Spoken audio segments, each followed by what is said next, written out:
Lin Mu's eyes flew wide open as he roused from unconsciousness, staring blankly at everything surrounding him. Where the hell have I been dragged to? This was no longer the four-person dormitory at his university, but the carriage of an old, moving train.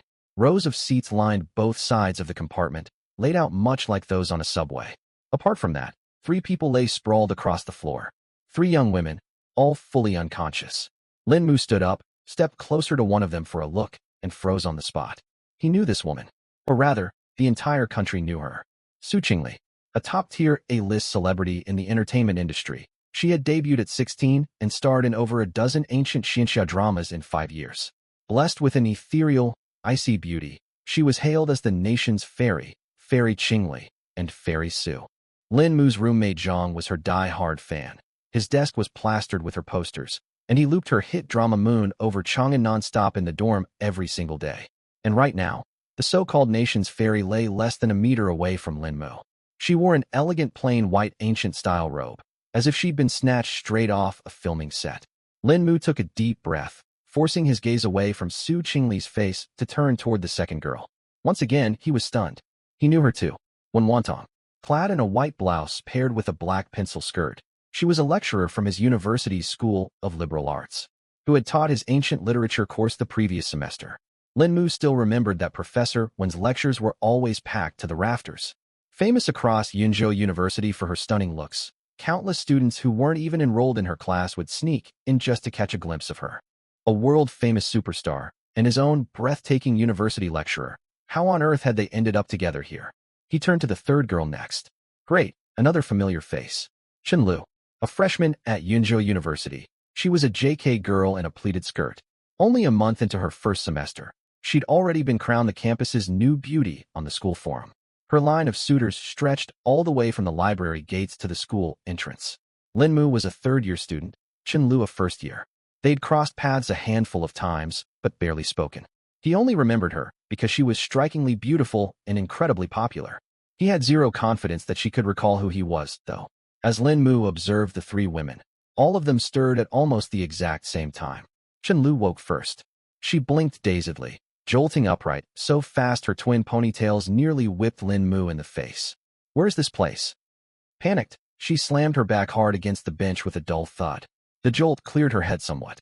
She clutched her lower back, wincing in pain, then laid eyes on Lin Mu. You? Chen Lu stared at him wide-eyed. He looked familiar, yet she couldn't place his name. Who are you? Moments later, when Wantong roused as well, her reaction was far calmer. She rose, adjusted her glasses, and slowly scanned every corner of the carriage before her gaze landed on Lin Mu. You're Lin Mu, aren't you? There was a hint of uncertainty in her tone. Good morning, Professor Wen. That's me. Lin Mu nodded. Then Su Qingli regained consciousness. At the same moment, Chen Lu's gaze snapped over to her. The next second, a shrill scream split the air. Su Qingli. It's you, Su Qingli. The actress from Moon over Chang'an. Oh my god, it's really you. Am I dreaming? Let me pinch myself. Ow, that hurts. This isn't a dream at all. Su Qingli was clearly used to this kind of fan reaction. She merely gave a slight nod and politely said, hello. Chen Lu paid no mind to her cool demeanor, spinning around on the spot in wild excitement. I can't believe I'm this close to Fairy Qingli. I need to post this to my moments. Wait, where's my phone? It's gone.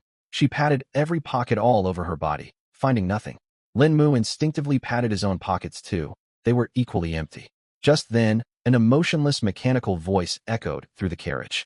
Welcome to the multiverse train survival game. This game randomly selects 100 million people from Earth, distributing them onto separate trains based on regional origin. The train will stop at one station every day and issue missions. Do whatever it takes to survive. A survival game? What does that mean? Survive how? Chen Lu froze mid-search for her phone, her voice trembling. No one answered her. When Wantong knitted her brackets, pushing her glasses up her nose as she forced herself to stay composed. Regional distribution rule. That means we were assigned to this train because we live geographically close to one another. She glanced at Lin Mu and Chen Lu. Chen Lu and I both attend Yunzhou University in the University Town District. But what about Miss Su? I've been filming at Yunzhou Film Studio these past 2 days. It's less than 3 kilometers from the university town. Su Qingli's expression remained icy, her tone flat, as if speaking of something unrelated to herself. That's right. I saw behind-the-scenes photos online saying Moon over Chang'an 2 was filming at Yunzhou Studio. I didn't realize it was true. Chen Lu blinked, suddenly realizing everything. Su Qingli gave a faint nod and said nothing more. At first she'd suspected her agent had secretly signed her up for some bizarre variety show. But staring at the unbroken black smog shrouding the windows and everything else around her, she knew she'd truly been dragged into some supernatural incident. Distracted from her panic, Chen Lu calmed down a little. She glanced left and right, her big watery eyes landing back on Lin Mu. "Senior, you've got to protect me. First tell me my name." Lin Mu shot her a glance. "Of course I know your name. It's, what was the senior's name again?" Chen Lu's mind raced, yet drew a complete blank. Professor Wen had called Lin Mu's name only moments ago, but Chen Lu had been so fixated on Su Qingli, she hadn't paid any attention. She'd been surrounded by boys her entire life. Memorizing every single one's name would be exhausting. To Chen Lu, boys' names were never worth the effort to remember. She couldn't even recall most of her suitors' names, let alone a vaguely familiar senior like Lin Mu. Chen Lu looked awkwardly toward Wen Wantong for help. "His name is Lin Mu. She's only just started her first year. She hasn't gotten to know everyone yet." A gentle look of apology crossed Wen Wantong's soft features as she stepped in to rescue Chen Lu. Lin Mu smiled to show he didn't mind. He was just an ordinary student with nothing outstanding about him. It was only natural the campus beauty wouldn't remember him. He'd find it far stranger if she had. Right then, a glowing light screen lit up at the far end of the carriage. Text flashed across its surface, and the mechanical voice spoke once more. "Initial resource draw phase activated. Each player may draw once. Drawable rewards include props, equipment, skills, stat cards, and consumables. Players may negotiate amongst yourselves to decide the drawing order." "A lucky draw?" Chen Lu instantly perked back up, her eyes sparkling. "I'm great at lucky draws. My luck's amazing."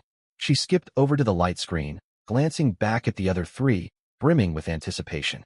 When Wantong gestured for her to go first, Su Qingli made no move to cut in line, and Lin Mu couldn't have cared less who drew first. "I'll go then." Chen Lu pressed her palm against the screen, which instantly wrapped her entire hand in pale blue light. A rapidly spinning pattern appeared at the screen's center, rotating too fast to make out any details. After several seconds, the light faded. A card with soft, subdued luminescence materialized out of thin air in Chen Lu's grasp. The front was etched with a human-shaped rune, while the back bore descriptive text. "A stat card? It lets me add 1 basic attribute point." Chen Lu wore a proud expression, as if to say, "Aren't I awesome?" When Wantong shook her head with a gentle smile and turned to Su Qingli. "Miss Su, would you like to go next?" "Very well." Su Qingli didn't hesitate, stepping forward and pressing her palm to the screen.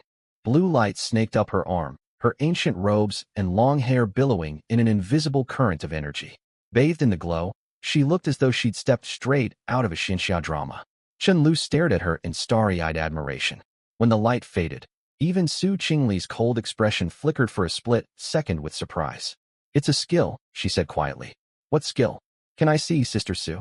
Chen Lu had already casually begun calling her sister. Su Qingli hesitated briefly before sweeping a hand through the air to pull up her status panel for them all to see. Name: Su Qingli. Strength: 6 agility, 7 constitution, 8 spirit, 12 talent. None. Skill: When here see rank scouting skill. Identical skills may stack to upgrade to B rank. Current upgrade progress, January 5th. Skill description: Use wind currents to scout, sensing living creatures and their general locations within a 100-meter radius. A scouting skill. Chen Lu cheered. "That's incredible. Now we'll know if danger's nearby ahead of time. No more sneak attacks." Her joy was utterly genuine, as if she'd drawn the skill herself. When Wantong wore a relieved smile too. "It's an extremely practical skill. In a place like this, information is survival." Su Qingli nodded faintly, dismissing her status panel and stepping aside. "I'll go next." When Wantong took a deep breath and walked forward, the screen flickered. A full crate of 12 mineral water bottles materialized out of nowhere at her feet. Her face stiffened slightly. "Water." Chen Lu leaned over to peek, showing no disappointment. Instead, her eyes lit up. "Water's perfect. I'm so thirsty right now, Professor Wen. Can I have one?" Seeing Chen Lu's eager gaze, the faint twinge of letdown when Wantong had felt melted away. Her draw wasn't anything rare, but water was an essential survival supply, far better than getting nothing at all. "Here you go." When Wantong smiled, pulling one bottle out and handing it to her. "You're the best, Professor Wen." When Wantong smiled, shifting her gaze to Lin Mu. Lin Mu, it's your turn. All three pairs of eyes locked onto him at once. Lin Mu walked over to the light screen, feeling uneasy. The three before him had each gotten something decent: a stat card, a scouting skill, a crate of drinking water. It would be utterly embarrassing if he ended up drawing something trivial like a lollipop. The moment his palm touched the screen, a strange sensation washed over his skin. It wasn't cold metal or warm glass. It felt as though his hand was wrapped in something soft. The screen's hue began to shift. Pale blue deepened to navy. Navy blushed purple. Then purple erupted into blazing gold, finally blooming into a full spectrum of rainbow light. A voice echoed directly inside Lin Mu's head. Congratulations on obtaining SSS-Rank talent. Favor critical hit. Talent. Favor critical hit SSS-Rank. Talent description. Trigger critical hits when in physical contact with bond targets. The minimum critical hit multiplier is 1, and the maximum multiplier equals the bond target's favor value toward the talent bearer. Critical hit application. Opening treasure chests, looting items, earning experience points, and more. Each bond target grants 1 guaranteed maximum favor critical hit multiplier per day. All other critical hit multipliers are randomized. Detected. All current train passengers besides the talent bearer are female. The talent has automatically bonded all women aboard this train as bond targets. This talent is permanently bound to this train. From this moment onward, all new passengers boarding this train must be female.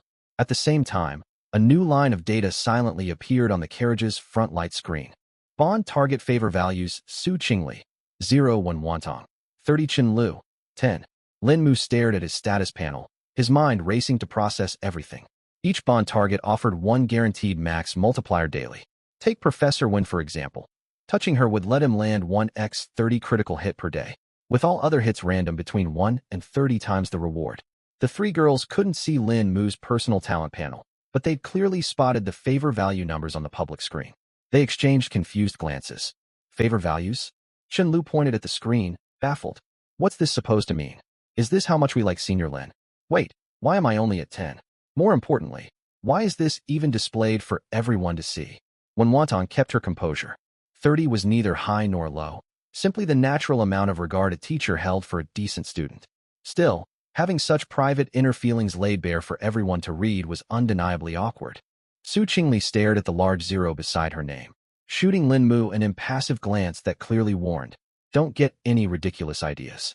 Trapped beneath 3 gazes carrying wildly different meanings, Lin Mu felt as though he was roasting over an open fire. He scratched the back of his head and sighed helplessly, pulling up his own talent panel to show all 3 of them. See for yourselves.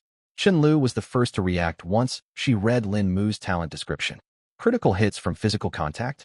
Chests, loot, experience all get multiplied? We've hit the jackpot. She paced excitedly back and forth across the carriage, mentally calculating just how powerful this ability was for their group. When Wantong pushed up her glasses, scanning the talent panel carefully, her eyes growing brighter by the second. It requires physical contact to activate, but from a team perspective for this entire train, this talent is strategically invaluable. Treasure chests, loot, experience points. It covers nearly every possible way to gather survival resources. And while Lin Mu holds the talent, the whole train reaps the rewards. If we use it properly, every single one of us will maximize our resource gains. Chen Lu nodded rapidly, fully agreeing with her professor. Su Qingli, who'd sat quietly on the bench this whole time, spoke up at last. It can grow stronger over time. Wen Wantong and Chen Lu both turned to look at her. Favor values can rise. Right now Professor Wen sits at 30, giving a max x 30 multiplier. If her favor hits 50 or even 100, the critical hit cap will rise alongside it. As the group discussed all the benefits Lin Mu's talent brought them, Chen Lu suddenly spotted an unspoken flaw. Wait a second. If higher favor means bigger critical hits, if all of us end up with super high favor toward the senior, doesn't that make all of us his? She trailed off mid-sentence, mouth hanging open. Harem. Su Qingli finished the thought flatly, her tone as casual as commenting on the weather. Chen Lu darted her eyes around the carriage, pretending to admire the scenery outside. When Wantong ducked her head to adjust her glasses, her ears blazing red. Su Qingli turned her gaze fully to the window, studying the endless black smog outside. Lin Mu's glowing talent panel hovered open in front of him. He decided it was best to say nothing at all. Anything he said would only make the situation worse. Ahem. When Wantong cleared her throat softly, forcing the conversation back on track. Regardless, this talent is an enormous advantage for our group's survival. We can discuss other matters later. Right. We'll talk about that later. Chen-Lu nodded vigorously. She glanced down at the stat card clutched in her hand. After a moment's hesitation, she held it out to Lin Mu. Here, senior, you take this. Lin Mu blinked in surprise. Me? This is your draw. I know, but stat cards count as items, right? If you use it, you can trigger a critical hit, yeah? Lin Mu fell silent for a moment before nodding. Exactly. Chen-Lu pushed the card further toward him. If I use it myself, I only get 1 stat point. But if you use it, you could get dozens of times that amount. The same item gives far more benefit when you use it. Giving it to you maximizes gains for our whole team. When Wantong nodded approvingly, looking on with quiet relief. This normally scatterbrained girl had a clear head when it came to matters of survival. Also, I'm sorry I couldn't remember your name earlier. Chen-Lu said openly and sincerely. Lin Mu paused, then shook his head. It's fine, keep it. It's yours. Besides, it's not a big deal. I couldn't possibly remember every single student's name on campus either. Just take it. It was Su Qingli, still staring out the window, who cut him off. Concentrating resources on the optimal vessel is the most fundamental survival strategy. Since you're the bearer of this talent, there's no need to wallow over trivial matters like this. Her words were blunt, yet her meaning crystal clear. She also agreed that Lin Mu should take the stat card. Wanting Tang smiled softly at Lin Mu, her gaze gentle yet resolute. She said nothing, yet conveyed everything without a word. All 3 girls shared the same stance. Lin Mu sighed and finally reached out to take the stat card. Character, Lin Mu strength, 8 agility, 8 constitution, 9 spirit, 12 skills, none talent, favorability critical strike SSS tier. As prompted, Lin Mu only needed to slot the stat card into whichever base attribute he wished to raise. He was mulling over which stat to boost when a slender, fair palm stretched out before him. Lin Mu followed the hand upward and met Tang's blushing face. It requires physical contact, doesn't it? You have to touch your bonded target to trigger the critical strike, Tang said, struggling to keep her tone steady. Chen-Lu stood beside them, stifling a grin as her eyes darted back and forth between Lin Mu and Tang. Even the big celebrity Su Qingli shot them an idle glance, as if watching a juicy gossip unfold. What are you daydreaming about? Hurry up, Tang urged. Pardon my boldness, Teacher Wan. Lin Mu laced his fingers through hers. The honorific teacher only deepened the crimson flush spreading across Tang's cheeks. Just then, Chen-Lu's eyes suddenly widened. She pointed at the glowing light screen at the front of the carriage. Look, the favorability values have changed. Only then did the others notice the shifts in the metrics. Bond target favorability Su Qingli, 3 Tang, 35 Chen-Lu, 18. Wait a second, Teacher Wan. Your favorability jumped 5 points just from holding hands. Chen-Lu marveled, as if she'd discovered a new continent. Yours rose too. 8 points, even more than mine, Tang retorted in a small voice, her face burning bright red. That's because I just saw a side of senior I've never noticed before. How handsome you are. Of course my favorability went up, Chen-Lu argued confidently. As for Su Qingli, whose favorability had also climbed 3 points, she looked away once more to gaze at the black fog outside the window, pretending she'd seen nothing. Tang's hand was soft, her palm slightly cool. Holding his teacher's hand made Lin Mu's thoughts wander restlessly. He forced his mind back into focus and turned his attention to the stat panel before him. In the end, he chose to allocate the single stat point to strength. Base attribute strength plus 1 favorability critical strike triggered current bond target in contact. Tang, favorability 35 usable once daily, fixed maximum critical multiplier. Current critical multiplier times 35 strength plus 35 updated base stat panel. Strength, 43 agility, 8 constitution, 9 spirit, 12. How did it go, senior? Chen-Lu asked anxiously. Lin Mu said nothing and pulled up his updated stat panel for everyone to see. Chen-Lu counted the digits on her fingers over and over to make sure she hadn't misread. 35 points. It really added 35 whole points. Oh my god, she hopped excitedly on the spot, her twin ponytails swinging merrily through the air.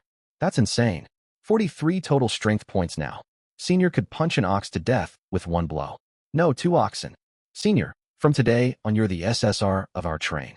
No, you're the entire SSR gotcha pool itself. Su Qingli, who was also staring at the panel, let a faint flicker of emotion cross her normally icy features. Though her expression smoothed over in an instant, it was plain to see she was satisfied. Meanwhile, Wantang quietly slipped her hand free from Lin Mu's grasp. She squeezed her palm tight behind her back, as if trying to squeeze away the strange, lingering warmth of his touch. With her other hand, she pushed up her glasses, striving to steady her voice back to normal. A 35-point strength boost is an enormous gain. This will grant us a massive advantage in the early survival stages. The train will arrive at its next station in 1 hour. Zombie Town, a mechanical voice echoed out, cutting through the brief buzz of excitement filling the carriage after Lin Mu's massive stat surge. Docking duration, 5 hours. Current trains docked. 1 mission objective. Slay 5 zombies. Mission failure penalty. Permanent detainment. The air inside the carriage turned frigid in an instant. The grin on Chun Lu's face froze mid-smile. Zombies? Actual real zombies. What does permanent detainment mean? Are we stuck in this godforsaken place forever? Exactly what it sounds like. Fail the mission, and you'll remain trapped at this station for eternity, Su Qingli said, turning to face the group. We're definitely gonna clear it. Senior can punch 2 oxen dead now. 5 zombies are nothing. Chen Lu raised her voice, half cheering herself up. Lin Mu did not reply, only staring silently at the text on the mission panel, lost in thought. He'd seen countless depictions of zombies in movies and games, but the thought of facing them in reality felt entirely different. We reach the station in an hour.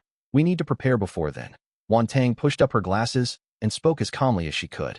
Prepare for what? Chen Lu blinked and asked. We know nothing about these zombies, their speed, strength, weaknesses. We have zero intel. Wantang sighed helplessly. According to standard zombie media tropes, their weakness is the head, but reality isn't a movie, Su Qingli agreed. You're right. This isn't fiction, so we must exercise extreme caution. Lin Mu has our highest strength stat. He'll likely be our primary damage dealer. Wantang looked toward Lin Mu. Leave it to me, Lin Mu nodded. What about me and Sister Su? Chen Lu raised her hand, her face pleading to pitch in. Miss Su has a scouting skill. She'll handle lookout and pathfinding. As for you, little Lu. Wantang glanced at her, then shook her head helplessly. Your job is to stay calm. No screaming, no running off. Chen Lu pouted but did not argue. We also need weapons. Lin Mu's strength is formidable, but fighting zombies barehanded is far too risky. Their blood could be corrosive, or a single bite might infect you. Wantang left the sentence hanging, yet her implication was clear. We'll scavenge supplies once we reach the station. Since it's a town, there should be hardware stores or construction yards, Su Qingli added. Or we could rip down street signs or pry off manhole covers. Everyone does that in games. Chen Lu offered a surprisingly constructive suggestion for once. An hour later, the train slowed, and the black fog outside the windows thinned. In its place stretched a murky gray sky hanging low over a town shrouded in heavy storm clouds. The train rolled slowly to a stop. Cracks spiderwebbed across the concrete of the dilapidated platform, overgrown with weeds. Distant town buildings stood low and decrepit, resembling an abandoned industrial zone from the 1990s. Wrecked vehicles littered the streets, shop signs hung crookedly, and shattered glass carpeted the pavement. Not a single person in sight, not a sound to be heard, not even the chirp of birds or buzz of insects. Utter desolation. Arrived at station. Zombie Town countdown remaining. 4 hours 59 minutes. All passengers, please disembark. The train doors slid open soundlessly. A revolting stench washed into the carriage. Chen Lu clamped a hand over her nose first. Ugh, what's that smell?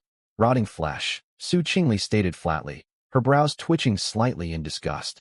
Wantang's complexion paled too, but she merely pressed a handkerchief lightly over her nose and mouth, without comment. Lin Mu stepped off the train first. The rough concrete scraped beneath his shoes. Stick close, don't get separated. Wantang exited second, followed by Su Qingli, then Chen Lu. Chen Lu practically glued herself to Su Qingli's back, one hand twisted tight in the hem of her coat. What are you doing? Su Qingli glanced down at her tugged clothing. I'm scared, Chen Lu mumbled pitifully. Su Qingli fell silent for 2 seconds, then chose not to brush her hand away. Beneath the platform lay an abandoned road flanked by rows of shabby storefronts. Lin Mu led the way, his eyes sweeping rapidly over the surroundings. He quickly spotted a loose iron bar sticking out of a toppled roadside sign. Lin Mu strode over, and bolstered by his 43 points of strength, tore the metal bar free with effortless ease. He swung it once in his grip. It was roughly a meter long, the perfect size. This will do, Lin Mu nodded in satisfaction. The 4 of them continued down the road. Su Qingli walked third, faint wind currents humming at her ears. Listen to the wind, she told herself silently. The moment her skill activated, Every trace of movement within 100 meters flooded her senses. The wrecked cars stood empty. No signs of life lingered inside the roadside shops. There's something down the next street. Living? Wantang asked. It's moving, but it's not human. A zombie? Wantang pressed again. Highly likely. Two of them, on the adjacent street, Su Qingli replied. Can we handle them? Wantang turned to Lin Mu. I've never fought one, but logically the first station won't throw anything overwhelmingly difficult at us, Lin Mu answered. He tightened his grip on the iron bar as the three girls fell into line behind him. The group held their breath and rounded the street corner. Lin Mu froze in his tracks. Two human-shaped figures wandered aimlessly in the middle of the road. They bore the vague shape of people, yet could no longer be called human by any stretch. Their skin was ashen black, crisscrossed with fissures and open wounds. Bone jutted through torn flesh in places. Their movements were stiff and lumbering. Their facial features were barely recognizable, their eyes reduced to cloudy, milky white orbs. Zombies. They really are zombies. Chen Lu latched onto Lin Mu's arm, her voice trembling. Even Wantang and Su Qingli unconsciously shuffled half a step closer to Lin Mu. Stay here. I'll go check it out. Lin Mu lowered his voice and patted Chen Lu's clinging arm. You're going alone? That's way too dangerous. Chen Lu blurted out instinctively. It might not be dangerous for me. It would be deadly for any of you, Lin Mu said evenly. Chen Lu opened her mouth, yet could find no retort. Be careful. If things go south, retreat immediately, and we'll regroup to plan another approach, Wantang cautioned. Su Qingli said nothing, only shot Lin Mu a single glance. The unspoken message was clear, don't get yourself killed. Lin Mu nodded, lightening his footsteps as he crept toward the two wandering zombies. His heart hammered wildly, not from fear, but a tangled rush of tension and adrenaline. He knew his strength far outstripped ordinary humans, yet knowing it and living it were two entirely different things. 20 meters. 15 meters. 10 meters. One of the zombies suddenly halted. Its head rotated slowly, milky white eyes locking straight onto Lin Mu's position. He'd been spotted. The zombie's jaw split wide open, unleashing a hoarse guttural snarl before lunging straight for him. The second zombie charged close on its heels. Lin Mu's mind went blank for a split second, then his body reacted faster than his thoughts. He raised the iron bar and charged head-on at the first zombie. He brought the metal crashing down on its skull. Crunch. The zombie's head burst apart instantly. It crumpled to the pavement without another twitch. The second zombie lunged mere moments later. Another deafening crunch. Both zombies lay slain. Lin Mu stood frozen for a beat, processing what had just happened. That was it. Where was the brutal survival struggle he'd expected? It had taken less than 10 seconds total to take down both creatures. Lin Mu finally understood exactly what 43 points of strength meant. Senior. Chen Lu came sprinting over first, her twin ponytails bouncing as she threw herself against Lin Mu to check him over. Are you all right? Did you get bitten? Any injuries? I'm fine, don't worry. Lin Mu reached up to ruffle her hair. Once she finished inspecting him, Chen Lu stepped back, her cheeks flushed from her impulsive rush forward. Wantang hurried over next, her gaze scanning Lin Mu anxiously from head to toe. She only exhaled in relief when she spotted no blood on his clothes. Facing creatures like this for the first time and handling it so cleanly, impressive. It was manageable, easier than I anticipated. That's only because your strength is absurdly high, Wantang marveled. Su Qingli approached last. She stared at Lin Mu, her expression still cold and detached. Not bad. But if you're hoping to build a harem, you'll need far more than this level of power. Keep pushing yourself. It was praise wrapped in motivation, albeit an unorthodox way of offering encouragement. Wantang quickly rushed to change the subject. Everyone, check your panels. There's a new notification. Her words drew all eyes to their individual status screens. Lin Mu pulled his own up and saw the train system had sent a favorability update alert to every member of the group. Bond target favorability increase notification Chen Lu favorability +5, current. 23, Wantang favorability +2, current. 37, Su Qingli favorability +2, current. 5. Wait, why'd mine go up again? Chen Lu's eyes bulged, her ponytails whipping wildly as she twisted her head. I just ran over to make sure you weren't hurt. Does that count? Wantang had intended to steer the conversation away from awkward territory, but reading the numbers on the panel left her wearing an utterly flustered expression. She opened her mouth to smooth over the embarrassment, yet no words felt appropriate. We'll need to study this favorability mechanic further. Maybe it's because Senior acted so bravely just now. Chen Lu tilted her head, trying to rationalize her stat jump. That makes sense. Demonstrating competence and reliability in a dangerous environment naturally fosters trust. It's a standard psychological response, Wan Tang said, her tone unnaturally steady. Exactly. Trust. That's all I feel for Senior. Just trust. Chen Lu nodded vigorously. Su Qingli remained silent off to the side, staring at her own 2-point favorability gain, and said nothing at all. Lin Mu wisely opted to stay quiet, shifting his focus to another line of text on his panel. Look, killing zombies grants experience points.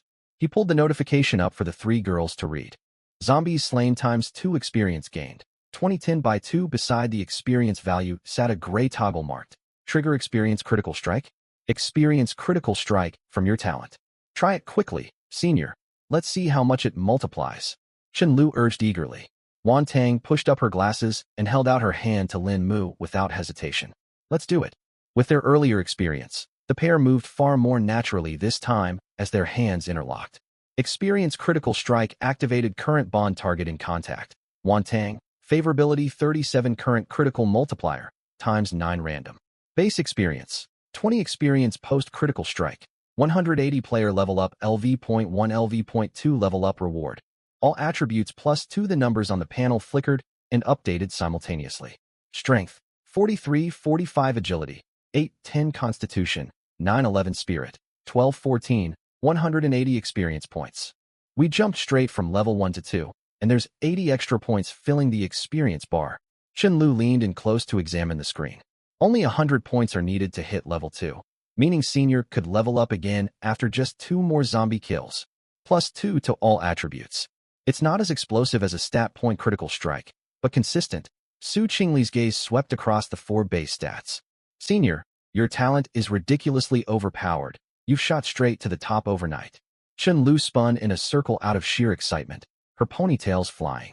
Lin Mu smiled and said nothing, his gaze drifting back to the 2 fallen zombie corpses. He hadn't noticed before, but faint translucent wisps hovered faintly over their bodies. Above the first zombie floated the silhouette of timber, labeled lumber times 2. Above the second hung a metallic outline marked iron chunks times 2. Are those loot drops from defeating monsters? Chen Lu followed Lin Mu's line of sight. Given this is a survival game simulation, resource drops from slain foes are a common game design trope, Wan Tang analyzed. Try collecting them, Su Qingli told Lin Mu. Lin Mu's hand was still clasped with Wan Tang's, unseparated. He reached his free hand out toward the translucent resource wisps. Collected. Lumber times 2 favorability critical strike triggered current bonded contact. 1 Wantong. Favorability, 37. Critical hit multiplier this time. 20x random obtained. Lumber times 40 looted. Iron ingots times 2 favorability critical hit triggered current bonded contact. 1 Wantong. Favorability, 37 critical hit multiplier this time. 15x random obtained. Iron ingots times 30. 40 lumber and 30 iron ingots. This is insane. We only took down 2 zombies and got this much loot. Chen Lu nearly jumped for joy. Wan Wanong was equally surprised. She knew critical hits existed, but seeing a handful of materials multiplied dozens of times right before her eyes was still staggering. Resource materials are typically used for construction, crafting, or upgrades in survival games. Still, we'll have to head back to the train to figure out exactly what we can make with them, Wan Wantong analyzed. Should we hunt more zombies then? Senior brother is so strong right now. If we farm more EXP and materials, we'll skyrocket our strength instantly. Chen Lu stared eagerly down the distant street, looking at the zombies as nothing but piles of supplies. What do you think? Wan Wantong turned to Lin Mu, leaving the call to him. This is our first station since entering the game. It'll likely be the easiest one we encounter. We should seize the chance to widen our advantage. Lin Mu nodded in agreement. Not bad. You've got some sense of responsibility. Su Qingli shot him a glance of approval. At that moment, another favorability notification popped up from the train system. Su Qingli favorability plus 3, current favorability, 8. Chen Lu eyed Su Qingli with a strange look, but said nothing. If it had been Teacher Wan, she would have started teasing them nonstop by now. Holding back her comments was clearly torture. Meanwhile, Su Qingli stared at the sudden plus 3 favorability for 2 full seconds, speechless. I just remembered. There was something off about the wind coming from that direction earlier. She pointed blankly toward the eastern side of the small town, her tone calm as if nothing awkward had just happened. There's something over there. I'm going to check it out. With that, Su Qingli strode forward, the hem of her ancient-style, silk dress fluttering gently behind her. Her back looked composed, her steps graceful and unhurried. Yet somehow, the other three could all feel an urgent urge in her posture. She just wanted to flee the awkward atmosphere as fast as possible. Chen couldn't hold it in any longer and covered her mouth to snicker. Wan Wantong also turned her head away, the corners of her lips twitching upward before she forced her smile down. Let's go follow her. Lin Mu broke the tense silence, taking the lead. When the three caught up to Su Qingli, she stood at a crossroads corner, tilting her head to listen intently. Her slender pale figure stood beneath the gray, overcast sky, strands of hair swept up by the wind, forming a picturesque scene. Wind perception. Su Qingli whispered the name of her skill and closed her eyes. The sound of the wind sharpened and clarified in her ears, weaving a three-dimensional sensory map of her surroundings. She could pinpoint any moving objects and estimate their approximate distance through the shifting air currents. 80 meters ahead, along that horizontal street, 5 moving targets. Su Qingli opened her eyes and pointed to the left front. 5 zombies. Chen Lu shrank her neck nervously. Their builds matched the 2 we fought earlier, so that's them. Su Qingli nodded. 5 total. Are you sure you can handle it, senior brother? The last fight was easy, but that's more than double the number. Chen Lu fretted. Lin Mu didn't answer immediately. He first pulled up his status panel. Strength, 45, Agility, 10, Constitution, 11, Spirit, 14. Every stat had risen by 2 points since they first stepped off the train. But the far bigger boost came from the confidence gained in their last battle. We'll find out. Lin Mu tightened his grip on the iron rod in his hand and marched forward. The 3 girls hung back a short distance, then followed close behind. As they rounded the bend, the 5 zombies came into view. They clustered around an overturned van, their ashen black claws scraping relentlessly against the vehicle doors with a shrill, teeth-grating noise. At the sound of footsteps, 5 grayish-white heads swiveled in unison, their cloudy eyes locking onto Lin Mu all at once. Roar! Hoarse growls erupted simultaneously, and all 5 zombies lunged straight for him. They were slow, but their flailing limbs and bared teeth made them a terrifying sight regardless. Lin Mu drew a deep breath, hefted his iron rod, and charged to meet them. His first blow caved in the skull of the leading zombie. The second was a sweeping horizontal strike that spun the second zombie's head a full 360 degrees. The third came crashing down from above, bursting the third zombie's head open like a watermelon. The remaining 2 showed no sign of retreat, barreling toward him without hesitation. Lin Mu dodged one's pounce sideways and slammed the rod into the back of its skull. The last zombie seized the opening to lunge from the side, jaws snapping to sink its teeth into Lin Mu's arm. Lin Mu drove his foot hard into its chest. Thud! The zombie went flying backward, slamming into the overturned van and denting its metal door deep inward. Lin Mu stepped forward, bringing the rod down to end its twitching for good. The entire fight lasted less than 20 seconds. 5 zombie corpses lay strewn across the pavement, thick gray-black blood oozing slowly over the ground. Lin Mu glanced down at his clothes. Thankfully, not a single drop of blood had splattered on him. Senior brother. Chen Lu's excited shout echoed over, barely containing her elation. Can I come over now? Come on, they're all dealt with. The words had barely left his mouth before the twin-tailed girl sprinted toward him, with Wan Wantong and Su Qingli hurrying close behind. Oh my god, 5 whole zombies. You wiped them all out in under 30 seconds. Chen Lu circled the corpses, her eyes sparkling like 2 bright stars. Senior brother, you're basically a walking human mech suit. Hardly a mech, Lin Mu replied modestly. Close enough. How many cows could you punch dead with your strength? 2. Weight, 45 strength. You could probably take down 4. Chen Lu's math was as questionable as ever. Wan Wantong stepped beside Lin Mu and gave him a quick once-over. Any injuries? Not a scratch. They never even touched me. Thank goodness. Wan Wantong let out a relieved breath and naturally held out her hand, pale palm upturned before him. She'd done this twice before, far more smoothly this time. Lin Mu didn't hesitate and clasped her hand in his. The moment their palms touched, the EXP counter on his status panel began flickering rapidly. Zombies slain times 5, base EXP gained. 50 10 times 5, EXP critical hit triggered current bonded contact. 1 Wantong, favorability. 37, critical hit multiplier this time. 8x random base EXP.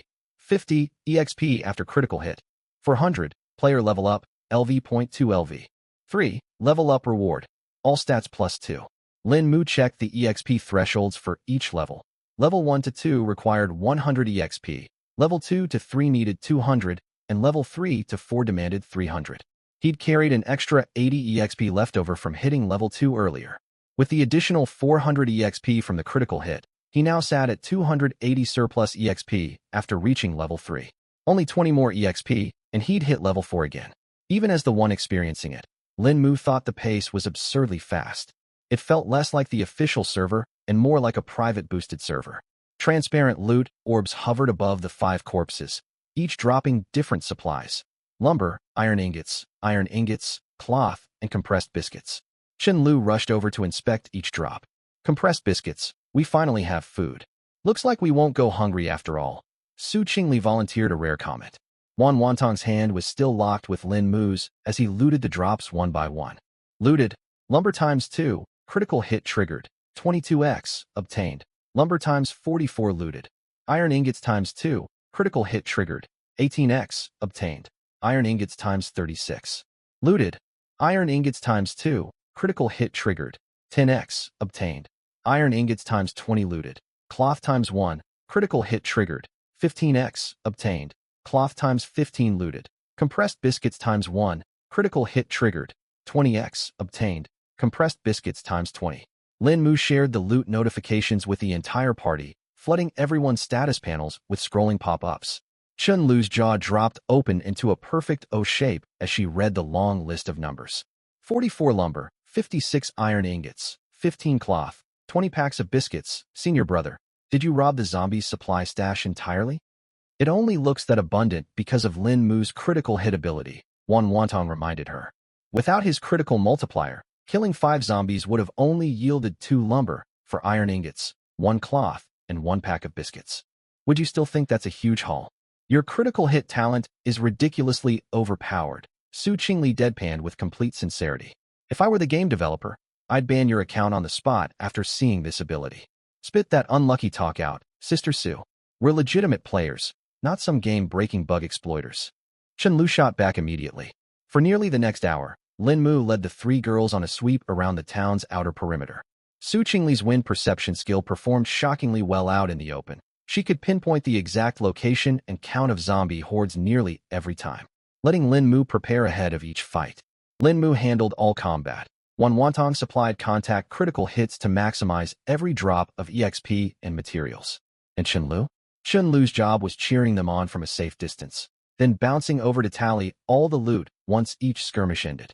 3 more down. Keep it up, senior brother. Let me count. We've taken out 23 total now. Sister Su, check the left side for zombies. I already scouted the right. Nothing over there. Teacher 1, you two are still holding hands? Oh right, time to loot more supplies. Wan Wantong flushed bright red at her teasing. But a problem quickly arose. My inventory's full. We only get 10 storage slots. Even though each item stacks up to 99, these 8 decks of playing cards are hogging an entire slot all by themselves. I can't pick up anything else unless I throw the cards away. Chen Lu frowned, rummaging through her backpack. Every survivor in the train game received this standard 10-slot backpack, Lin Mu included. His own bag had been full long ago, so they split the loot among the group. But even Chen Lu's storage had hit its limit fast. Wan Wantong checked her own backpack and frowned as well. I still have a little space left, but it's almost full too. We need to head back to the train to stow all this. We can't leave supplies behind. Every material will come in handy later. Lin Mu made the call. But it's such a long walk back. It took us an hour just to get here. Chen Lu glanced back down the endless gray street they'd traveled along. We can make it back in 20 minutes if we hurry. Su Qingli estimated the distance. Let's go then. We can all rest while we're there, Wan Wantong agreed. The 4 retraced their steps. They encountered 0 zombies on the return trip. Su Qingli kept wind perception active the whole way to confirm their safety, letting them move far faster than they had on the way out. Just as Su Qingli predicted, the familiar train car came into view 20 minutes later. Its doors stood wide open, as if waiting for its passengers to return. Lin Mu boarded first and transferred every supply from his backpack into a large storage crate tucked in the car's corner. The train's built-in crate offered 50 storage slots, with the same 99-item stacking cap as personal backpacks. All 4 players' excess loot fit inside with ease. Lumber times 230, iron ingots times 256, cloth times 102, rope times 12, compressed biscuits times 36, playing cards times 8, mineral water times 24. Assorted canned food, plus several miscellaneous items with unknown uses for now. We've stockpiled this much already at just the first station. Senior brother, your talent is straight up cheating. Chen exclaimed, having found what she thought was the perfect description. It is undeniably overpowered. With these materials, we should be able to craft tools and weapons to boost the entire team's combat strength. Wantong pushed her glasses up the bridge of her nose and said, only if the train has a crafting system. We still know far too little about the game's core mechanics, Su Qingli warned. We'll learn as we go. As long as senior brother's with us, our train's the strongest one around. Chen Lu shrugged confidently, hands planted on her hips, brimming with bravado. Lin Mu didn't respond, only smiled. He emptied his backpack and stepped back off the train first. Let's get back to farming while this station's still active. The three girls exchanged a quick glance and followed him outside. Their subsequent zombie hunts went even more smoothly. Lin Mu had reached level 6 by this point, 5 levels higher than when they first disembarked, with plus 10 added to every stat. Strength, 53, Agility, 18, Constitution, 19, Spirit, 22. His combat power had skyrocketed. He took down every zombie with a single clean rod strike. Even clustered hordes only required a few extra swings to clear. Su Qingli's scouting always let Lin Mu seize the high ground ahead of every fight. Wantong's contact critical hits multiplied every scrap of EXP and material to its maximum value. And Chen Lu? Well, Chen Lu kept morale high and stared at Lin Mu with starry-eyed admiration once each battle wrapped up. Senior brother, that was awesome. Your rod fighting style is incredible. Did you level up again? You're unstoppable. After slaying their 35th zombie, Lin Mu finally hit level 8. Player level, LV.8 Strength, 57 Agility, 22 Constitution, 23 Spirit, 26. Thanks to his constant EXP critical hits, his level had rocketed upward at breakneck speed. Level 8. You're already level 8, senior brother, and we're still only at the first station. If we farm this hard at every station, you'll hit max level in no time. Chen Lu cheered as if she'd leveled up herself.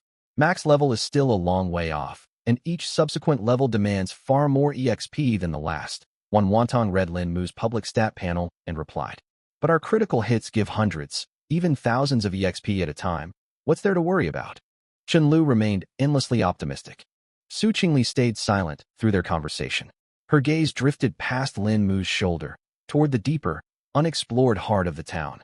The area had remained completely quiet within Wind Perception's detection range until now, but something strange was shifting there.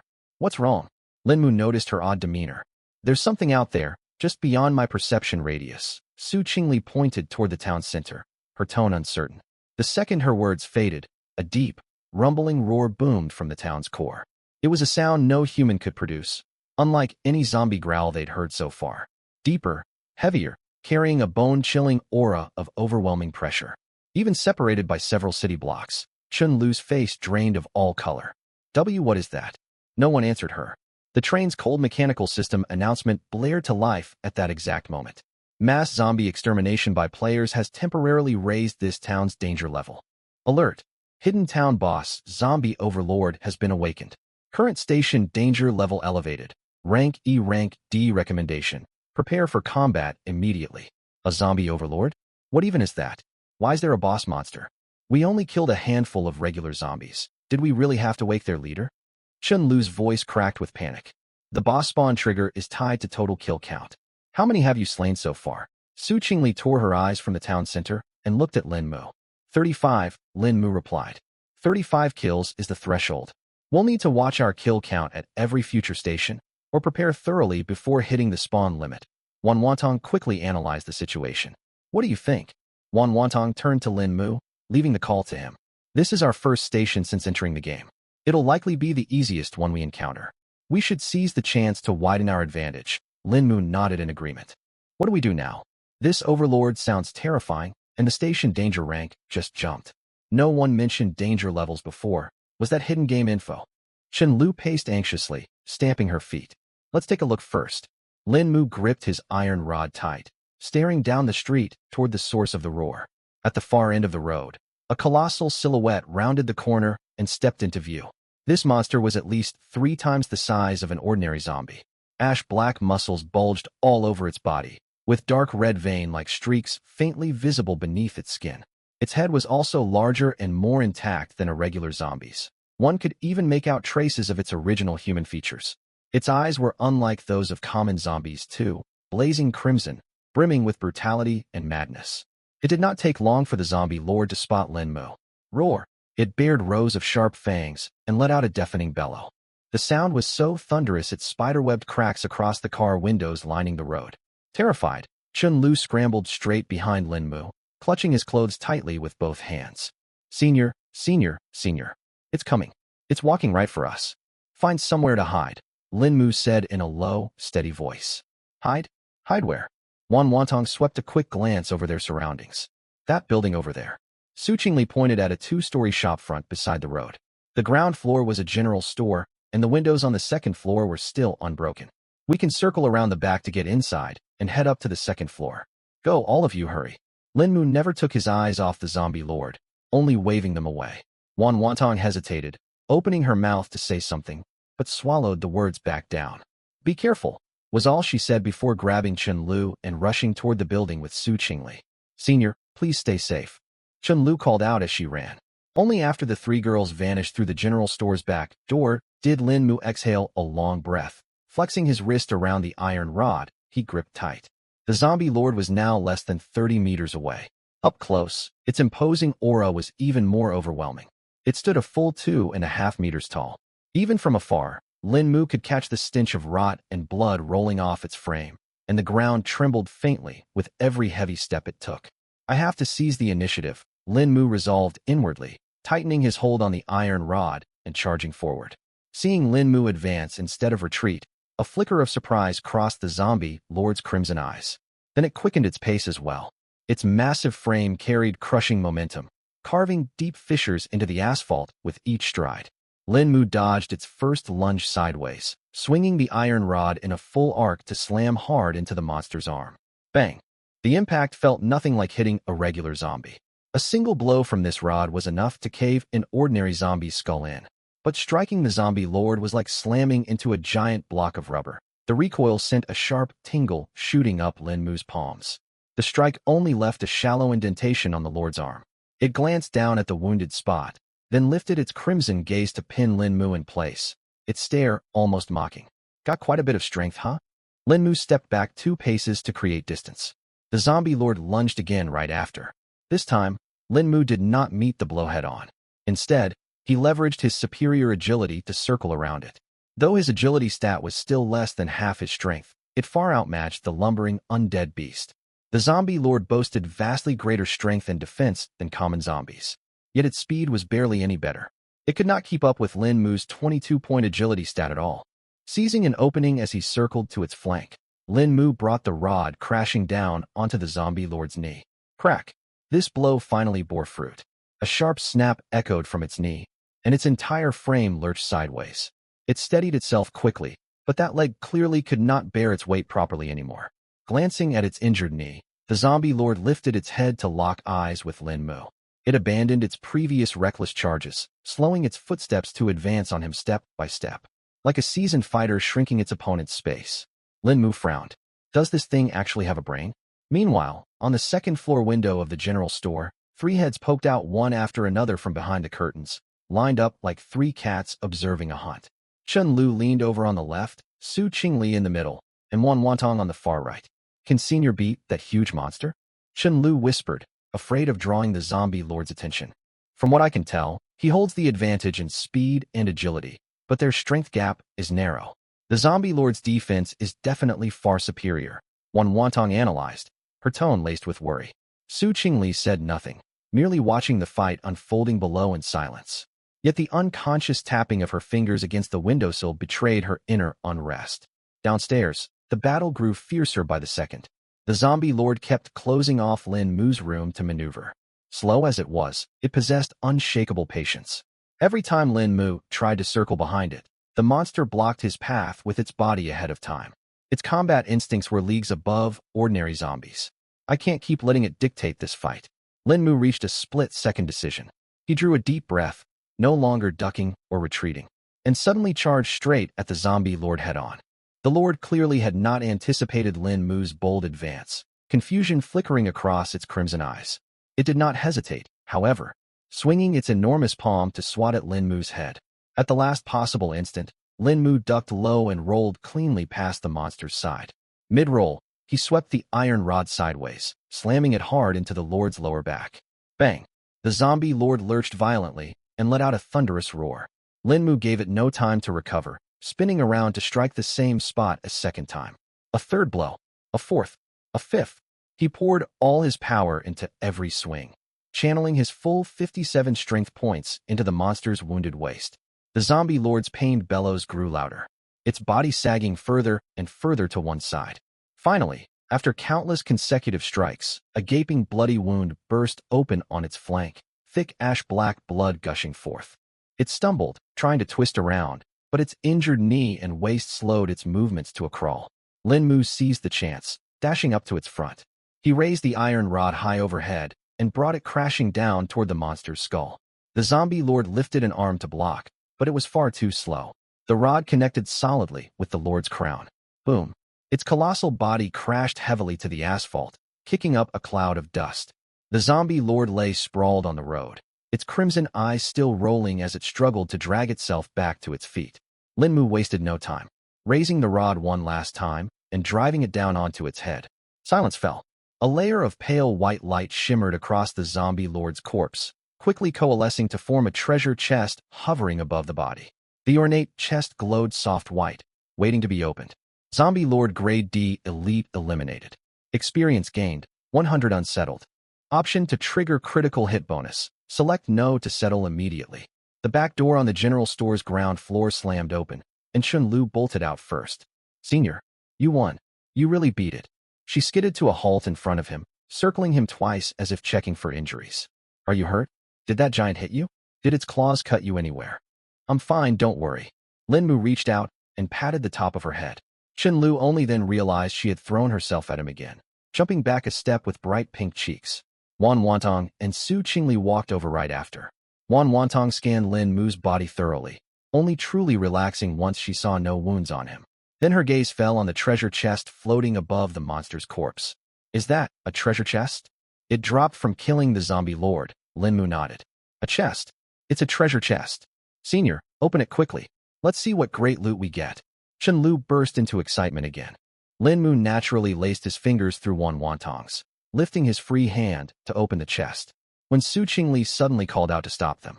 Wait, what's wrong? Wan Wantong glanced at her in confusion. Check your affection stats first, Su Qingli gestured.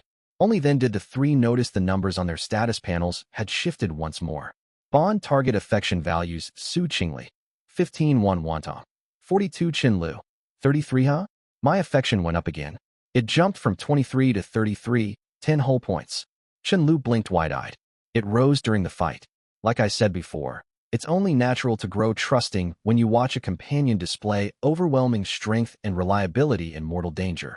Wan Wantong pushed up her glasses, striving to keep her tone calm. Then Teacher Wan gained 5 points too, from 37 to 42. Chun Lu turned to look at her. MHM. Wan Wantong merely nodded, saying nothing more. Sister Sue's went up even more than Teacher Wan's. 7 points straight, from 8 to 15. Chun Lu's gaze drifted to Su Qingli, a faint smile tugging at her lips. Su Qingli ignored her teasing glance and steered the conversation back on track. What I meant is, now that our affection values have changed, we need to adjust our critical hit strategy. What's wrong? Wan Wantong glanced at her in confusion. Wan Wantong caught on instantly. You mean use Chun Lu's? Exactly. Her affection sits at 33, freshly increased, and we haven't used her daily maximum fixed critical hit multiplier yet today's suicide. Su Qingli nodded, sweeping her gaze between the three of them. Lin Mu understood as well. His talent panel stated it clearly. Each bonded companion granted one daily use of their fixed maximum affection critical hit multiplier. If they used Chun Lu's 33 affection multiplier, they were guaranteed a steady times 33 reward boost. If they opted for Wan Wantong's 42 affection instead, the multiplier would roll randomly anywhere from times 1 to times 42. A maximum times 42 roll would be incredible, but if luck turned against them and they landed a single-digit multiplier, they would waste the boss chest entirely. So you're saying we go with the reliable times 33 rather than gambling for a random higher multiplier? Wan Wantong asked Su Qingli.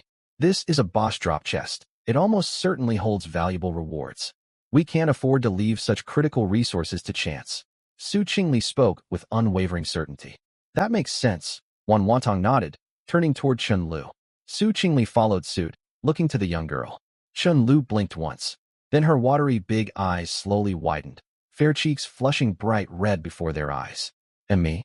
Your affection sits at 33, granting a guaranteed times 33 critical hit multiplier. You're objectively the optimal choice, Su Qingli replied in a matter-of-fact tone. Chun Lu parted her lips, glancing between Su Qingli and Wan Wantong before settling her gaze on Lin Mu. Before Lin Mu could speak, Chun Lu drew a deep breath, as if steeling herself for a monumental decision, and strode over to stand beside him. She did not hold her hand out for Lin Mu to take the way Wan Wantong had. Instead, she reached out and seized his hand directly, lacing their fingers together in a tight grip, far more forward than Wan Wantong had been. Wan Wantong watched the gesture, adjusting her glasses without a word, yet the corner of her mouth twitched involuntarily. Su Qingli shifted her gaze elsewhere, her face retaining its usual cold, detached expression as if none of this concerned her. Is this enough? Chun Lu's voice rose half an octave higher than normal, her eyes fixed firmly on the floating chest, refusing to glance at Lin Mu. It's fine. Lin Mu nodded, feeling the soft small hand tucked in his palm, forcing himself to ignore the warm sensation against his skin. He took a deep breath and focused his attention on the treasure chest. Opening treasure chest. Item obtained. Grade D skill card. Air arrow. Affection critical hit triggered. Current bonded companion in contact. Chun Lu. Affection value. 33. Daily fixed maximum critical hit multiplier used. Critical hit multiplier this time. Times 33. Reward gained. Grade D skill card. Air arrow times 33. A blinding burst of pure white light exploded from the chest. Countless skill cards, shimmering pale, cyan erupted outward, scattering through the air in a rustling shower before drifting down one by one. 1, 2, 5, 10, 20, 33. Dozens upon dozens of skill cards floated all around them, their pale cyan glow brightening the entire street. Lin Mu instinctively caught several mid-fall. The cards felt cool and smooth beneath his fingertips, etched with the outline of an arrow. The words air arrow printed beside the symbol. Weiwa. Chun Lu was the first to cry out, leaping straight into the air with excitement, shaking their clasped hands up and down wildly. 33. 33 skill cards. Did you see that, senior? 33. I saw. Lin Mu's arm ached from her vigorous shaking, yet he did not pull his hand away. Oh my goodness. This is amazing. A single chest gave 33 skill cards. What insane luck with the critical hit. Chun Lu's eyes sparkled like twin stars. Wan Wantong stared at the shower of descending cards, momentarily stunned. She had known a times 33 multiplier would multiply the rewards heavily, but witnessing one single card turn into 33 with her own eyes carried a far greater visual impact than she had anticipated. This talent really is absurdly overpowered, she muttered under her breath. Though Su Qingli did not match Chun Lu's outburst of joy, a flicker of surprise crossed her eyes before she sank into thought. She stepped forward, picked up two of the pale cyan cards, and compared them, confirming they were identical. Chun Lu, don't get your hopes up too high, Su Qingli said evenly. Chun Lu's cheers cut off instantly, and she twisted to face her. What's wrong? Take a look at these. Su Qingli held the cards out for everyone to examine. Every single card bore the exact same name. Grade D skill card. Air arrow. 33 copies. All the same one. Chun Lu stared blankly. Wan Tang froze too, hurrying forward to take one card and study it closely. Grade D skill. Air arrow. Consume the card to learn the skill. Skill description. Condense air into arrowheads to deal damage to a single target. Damage scales with spirit stat. The critical hit multiplied the base reward by 33, but the reward itself never changed, so we got 33 identical cards. That's such a letdown, Rhodes. Chun Lu trailed off, struggling to find the right words to describe her mixed emotions. 1 second she had been ecstatic over hitting a times 33 multiplier jackpot. The next, she realized all 33 rewards were duplicates. Wait a minute. A thought suddenly struck Chun Lu, and she whirled towards Su Qingli. Sister Su, you showed us your skill panel once before. I remember a line written on it. Su Qingli blinked in brief surprise, then caught on to what Chun Lu meant. Without further explanation, she swept a hand through the air to pull her skill panel into view for them all to read. Skill. When listening grade C scouting skill identical skills can be stacked to upgrade to grade B. Current upgrade progress, January 5th. Identical skills stacked to level up. See that line? Chun Lu pointed excitedly at the text. which means even though each air arrow is only a grade D skill on its own, stacking all 33 together, Wantong's eyes lit up with newfound hope. Let's give it a try. When Wantong looked at Lin Mu and said in a resolute tone. Su Qingli said nothing, her gaze also fixed on Lin Mu. Hurry up, senior. Use them quickly. Chen Lu urged him impatiently. Lin Mu stared at the pile of skill cards, fell silent for a moment, then glanced at the three girls. Won't you three use these skill cards? Us use them? Of course you should, senior. You're our main damage dealer. Chen Lu blinked and said matter-of-factly. Little Lu is right. You are the core of our train right now. Boosting your combat power means boosting the whole team's survival rate. When Wantong spoke gently yet firmly. Besides, with our current base stats, even if we use air arrow, it's hard to tell how much damage we could deal. Su Qingli added quietly from the side. Lin Mu looked at the three of them and finally nodded. All right, I won't beat around the bush then. He reached out and picked up an air arrow skill card. A prompt instantly floated before his eyes. Consume D-rank skill card air arrow? Yes/no. Lin Mu selected yes. The card dissolved into a pale cyan wisp of light that sank into his palm. At the same time, a new line of text appeared on his status panel. Skill. Air arrow D-rank skill description. Condense air into an arrow to deal damage to a single target. Damage scales with mental power. Stack identical skills to upgrade to C rank. Current upgrade progress, 1/5, 1 out of 5, meaning we just need 4 more to upgrade it to C rank. When Wantong leaned in to examine the panel. Then let's keep going. Lin Mu drew another skill card. He used it. Current upgrade progress, February 5th, 3rd card. Current upgrade progress, March 5th, 4th card. Current upgrade progress, April 5th, 5th card. Current upgrade progress, May 5th skill upgrading. D-rank skill, air arrow. C-rank skill, air gun. A pale cyan glow burst forth from Lin Mu's body, several times brighter than before. Once the light faded, the skill description on the panel had completely changed. Skill, air gun. C-rank skill description. Condense air into high-pressure air bullets that deal piercing damage to a single target. Damage scales with mental power. Stack identical skills to upgrade to B rank. Current upgrade progress, January 5th, air gun. Aside from the piercing damage, the rest of the description is similar. But a gun has to be far stronger than an arrow, right? Chen Lu crowded up to the panel, reading the skill description aloud. Su Qingli nodded in agreement. Shall we keep going? Lin Mu glanced at the group. Of course we should. Chen Lu said as if it were obvious. The other two shared the same thought. Lin Mu kept going, but this time he fed 5 cards at a time. It took 5 D-rank skill cards to fill 1 progress point for the C-rank skill. He used 5 skill cards. Current upgrade progress, February 5th. He used 5 more skill cards. Current upgrade progress, March 5th, another 5 skill cards. Current upgrade progress, 4 out of 5, a final 5 skill cards. Current upgrade progress, May 5th skill upgrading. C-rank skill, air gun. B-rank skill, air cannon. This burst of light was even more dazzling. A pillar of pale cyan light shot skyward from Lin Mu, briefly illuminating the murky gray sky overhead. Chen Lu squinted against the glare but forced her eyes wide to get a clear look. When Wantong stepped back instinctively, the cyan glow reflected on her glasses lenses. Su Qingli stood calmly in place, strands of her hair stirred by the air current from the skill upgrade, her eyes never leaving Lin Mu. The light died down. Lin Mu stared down at his hands. He could feel something fundamental shifting inside him. Not just a surge of strength, but a deeper sense of mastery over a certain power. He pulled up his skill panel. Skill. Air Cannon. B rank skill description. Condense air into high-pressure cannon blasts that deal area damage to a target zone. Damage scales with mental power. Stack identical skills to upgrade to a rank. Current upgrade progress, January 7th. It's B rank now. Chen Lu jumped straight up. It went from single target to area of effect, from arrows to cannons.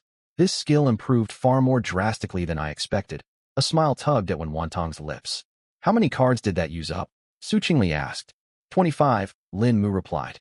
That leaves 8 remaining. Su Qingli nodded. Let's test its power first. I want to see what an air cannon looks like. Chen Lu bounced on her heels, brimming with eagerness. Lin Mu nodded. He too was curious just how powerful this B-rank skill truly was. His gaze swept the street before settling on an abandoned sedan parked by the road. The car sat sideways in the middle of the street, rusted all over with most of its windows shattered, clearly left to rot for years. That one will do. Lin Mu raised his right palm and aimed it at the wrecked sedan. He began channeling his mental power. He could feel the surrounding air rushing toward his palm, compressing and swirling, growing denser and heavier by the second. The sensation was strange, as if he held an invisible bomb cupped in his hands. Air cannon, he murmured silently in his mind. A visible shockwave of air blasted forth from his palm with a thunderous roar. This was no arrow, no bullet. It was a true, condensed column of air cannon fire. Boom. The deafening explosion made Chun-Lu clap her hands over her ears on reflex. The sedan, which weighed at least a ton, took the cannon blast head-on. The entire vehicle rolled backward twice violently before slamming into a dead roadside tree, snapping the trunk clean in half. The car rolled once more before grinding to a halt. A massive indentation crumpled its side panel, every window shattered, its doors twisted and warped beyond repair. The car was totaled. Chun-Lu stood frozen, mouth hanging agape. When Wantong's hand, halfway to pushing up her glasses, froze mid-air. Even the normally unflappable Su Qingli's pupils constricted slightly. This is a real car. Senior, you wrecked it with one shot. Chun-Lu finally found her voice. Lin Mu glanced at his palms, then at the mangled wreckage in the distance, and fell silent for 2 seconds. It's stronger than I anticipated. Stronger than you thought? That's not just strong, that's completely overpowered. What even are your hands made of to unleash that kind of firepower? Chun-Lu rushed over to Lin Mu, grabbing his palm and turning it over to examine it closely. It's the skill that's powerful, not my hands. Lin Mu pulled his hand back and flexed his fingers. That single cannon blast had nearly drained all his mental power in one go. It costs a lot to cast. With my current mental power, one shot empties me completely, he said honestly.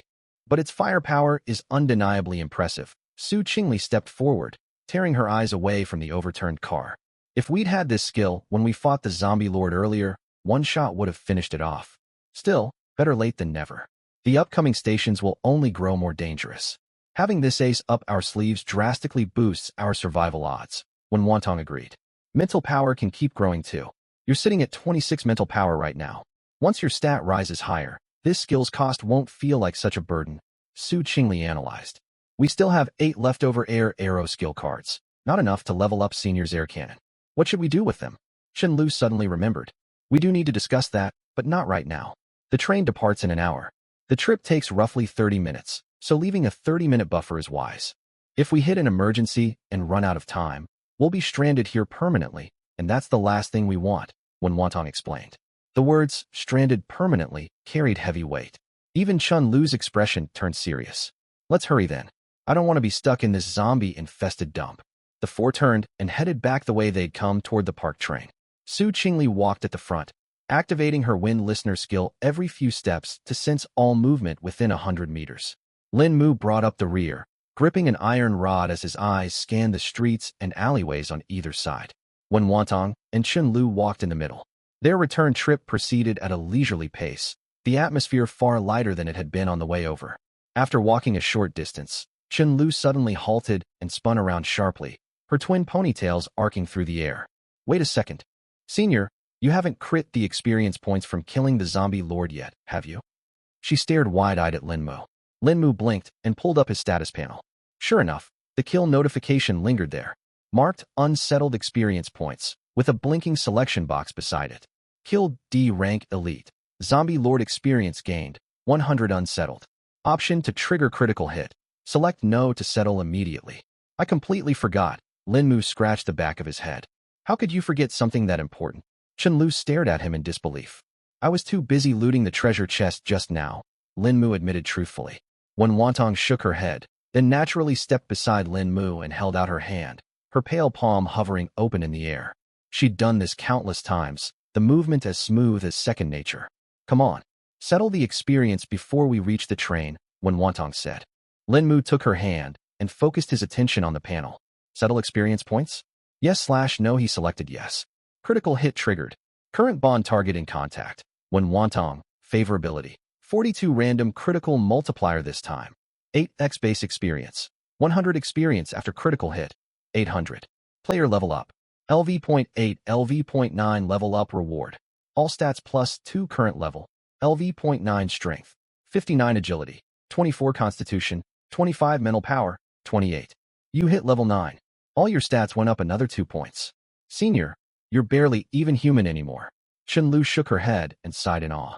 Is that supposed to be a compliment or an insult? Lin Mu raised an eyebrow. It's a compliment. I'm saying you're way stronger than ordinary humans. Lu huffed indignantly. Watching their banter, a soft smile crept onto Wantong's face. Then she seemed to recall something and spoke up. Linmu, there's something I need to talk to you about. What is it? Wantong hesitated, choosing her words carefully before speaking. After my favorability with you broke past 40, I unlocked some kind of new feature. Back on the second floor of the general store, I spotted a new notification on my panel, but I was too flustered to read it closely and forgot to mention it afterward. What did you unlock? Linmu asked, surprised. There should be a matching notification on your system panel. Check it. Linmu immediately pulled up his system log. He'd brushed past most system alerts while caught up in combat and skill upgrades. But scrolling backward through the messages quickly brought up the line when Wantong had mentioned. Bond target, when Wantong, favorability exceeds 40. New bond effect unlocked. Critical hit gift. Critical hit gift. Once per day, grant this bond target a random critical hit chance, allowing them to trigger one random critical hit on any of their own actions. Linmu pulled the notification up for the others to see. The three girls leaned in, for heads clustered together for a comical sight. Critical hit gift? Does that mean Teacher One can land critical hits too? But what's the point? If we find treasure chests that need critting, Senior can just handle them himself. Lu frowned, confused. No, you're forgetting there are other things besides treasure chests that can trigger critical hits, stat cards, experience points. Those only apply to the person who gains them. Su Qingli's eyes glinted with realization. Stat cards? Experience points? So if we get stat cards now, Teacher One can crit her own stat points. Lu caught on instantly. It would seem so. The problem is where we'll get more stat cards. Those don't look easy to come by. When Wantong shook her head, the four pressed onward, and soon the familiar train carriages came into view. The doors stood wide open, as if waiting for their return. They boarded one after another. As soon as she stepped inside, Lu collapsed onto a wooden bench, drained of all energy. I'm exhausted, exhausted, exhausted. I've never walked so far in my life. You haven't walked nearly as much as I have today. Su Qingli sat down gracefully across from her, poised as if seated in an upscale restaurant rather than a ramshackle survival train. That's only because Sister Su has amazing stamina. You're a big celebrity. You must work out all the time, right? Lu tilted her head to stare at her. Su Qingli neither confirmed nor denied it, only saying faintly, filming demands physical endurance. I can't keep up without training. That makes sense. What about you, Senior? Aren't you worn out? You fought zombies all day, took on a boss, and fired that air cannon too. Lu turned to Linmu. I'm fine. It took a toll on my stamina, but nothing unmanageable. Linmu sat on the bench opposite Lu. Though he'd fought hordes of zombies all day, most foes had fallen with a single rod strike. Only the drawn-out brawl with the zombie lord had truly drained him.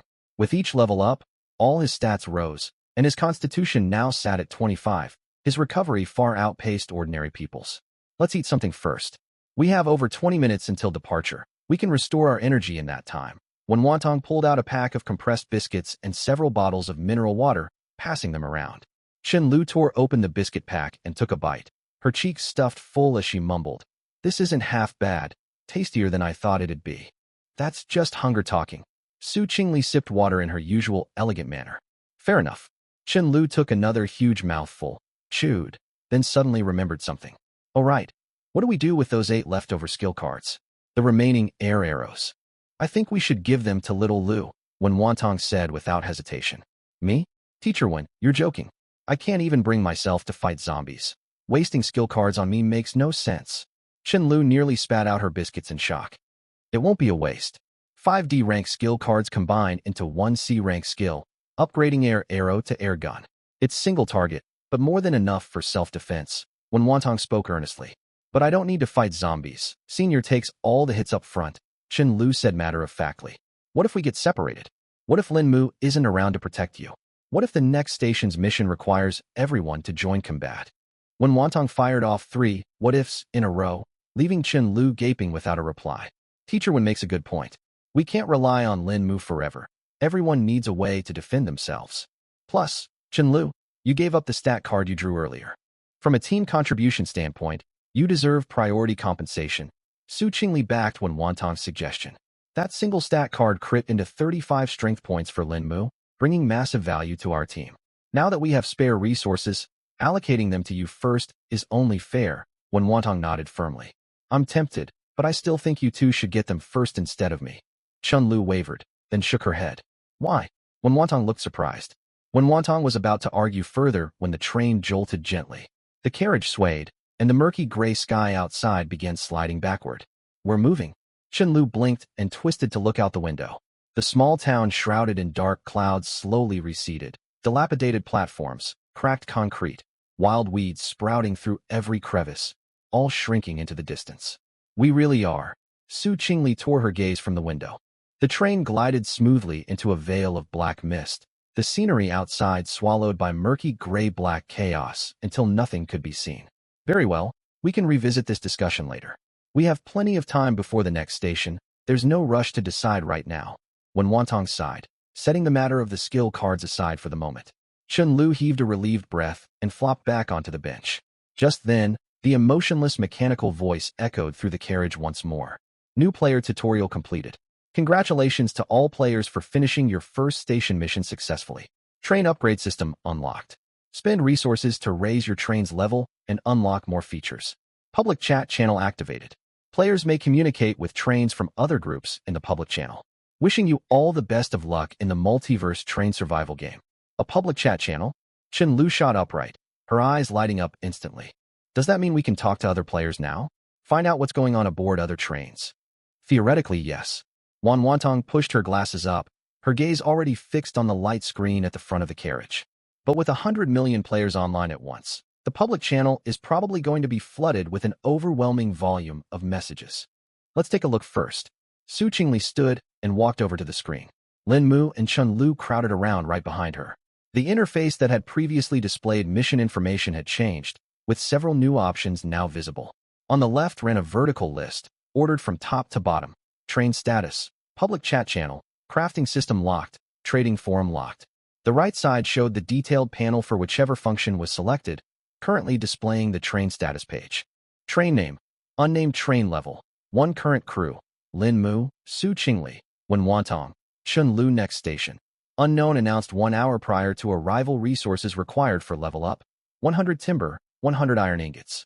We need 100 timber and 100 iron ingots to hit level 2. Chen-Lu counted on her fingers.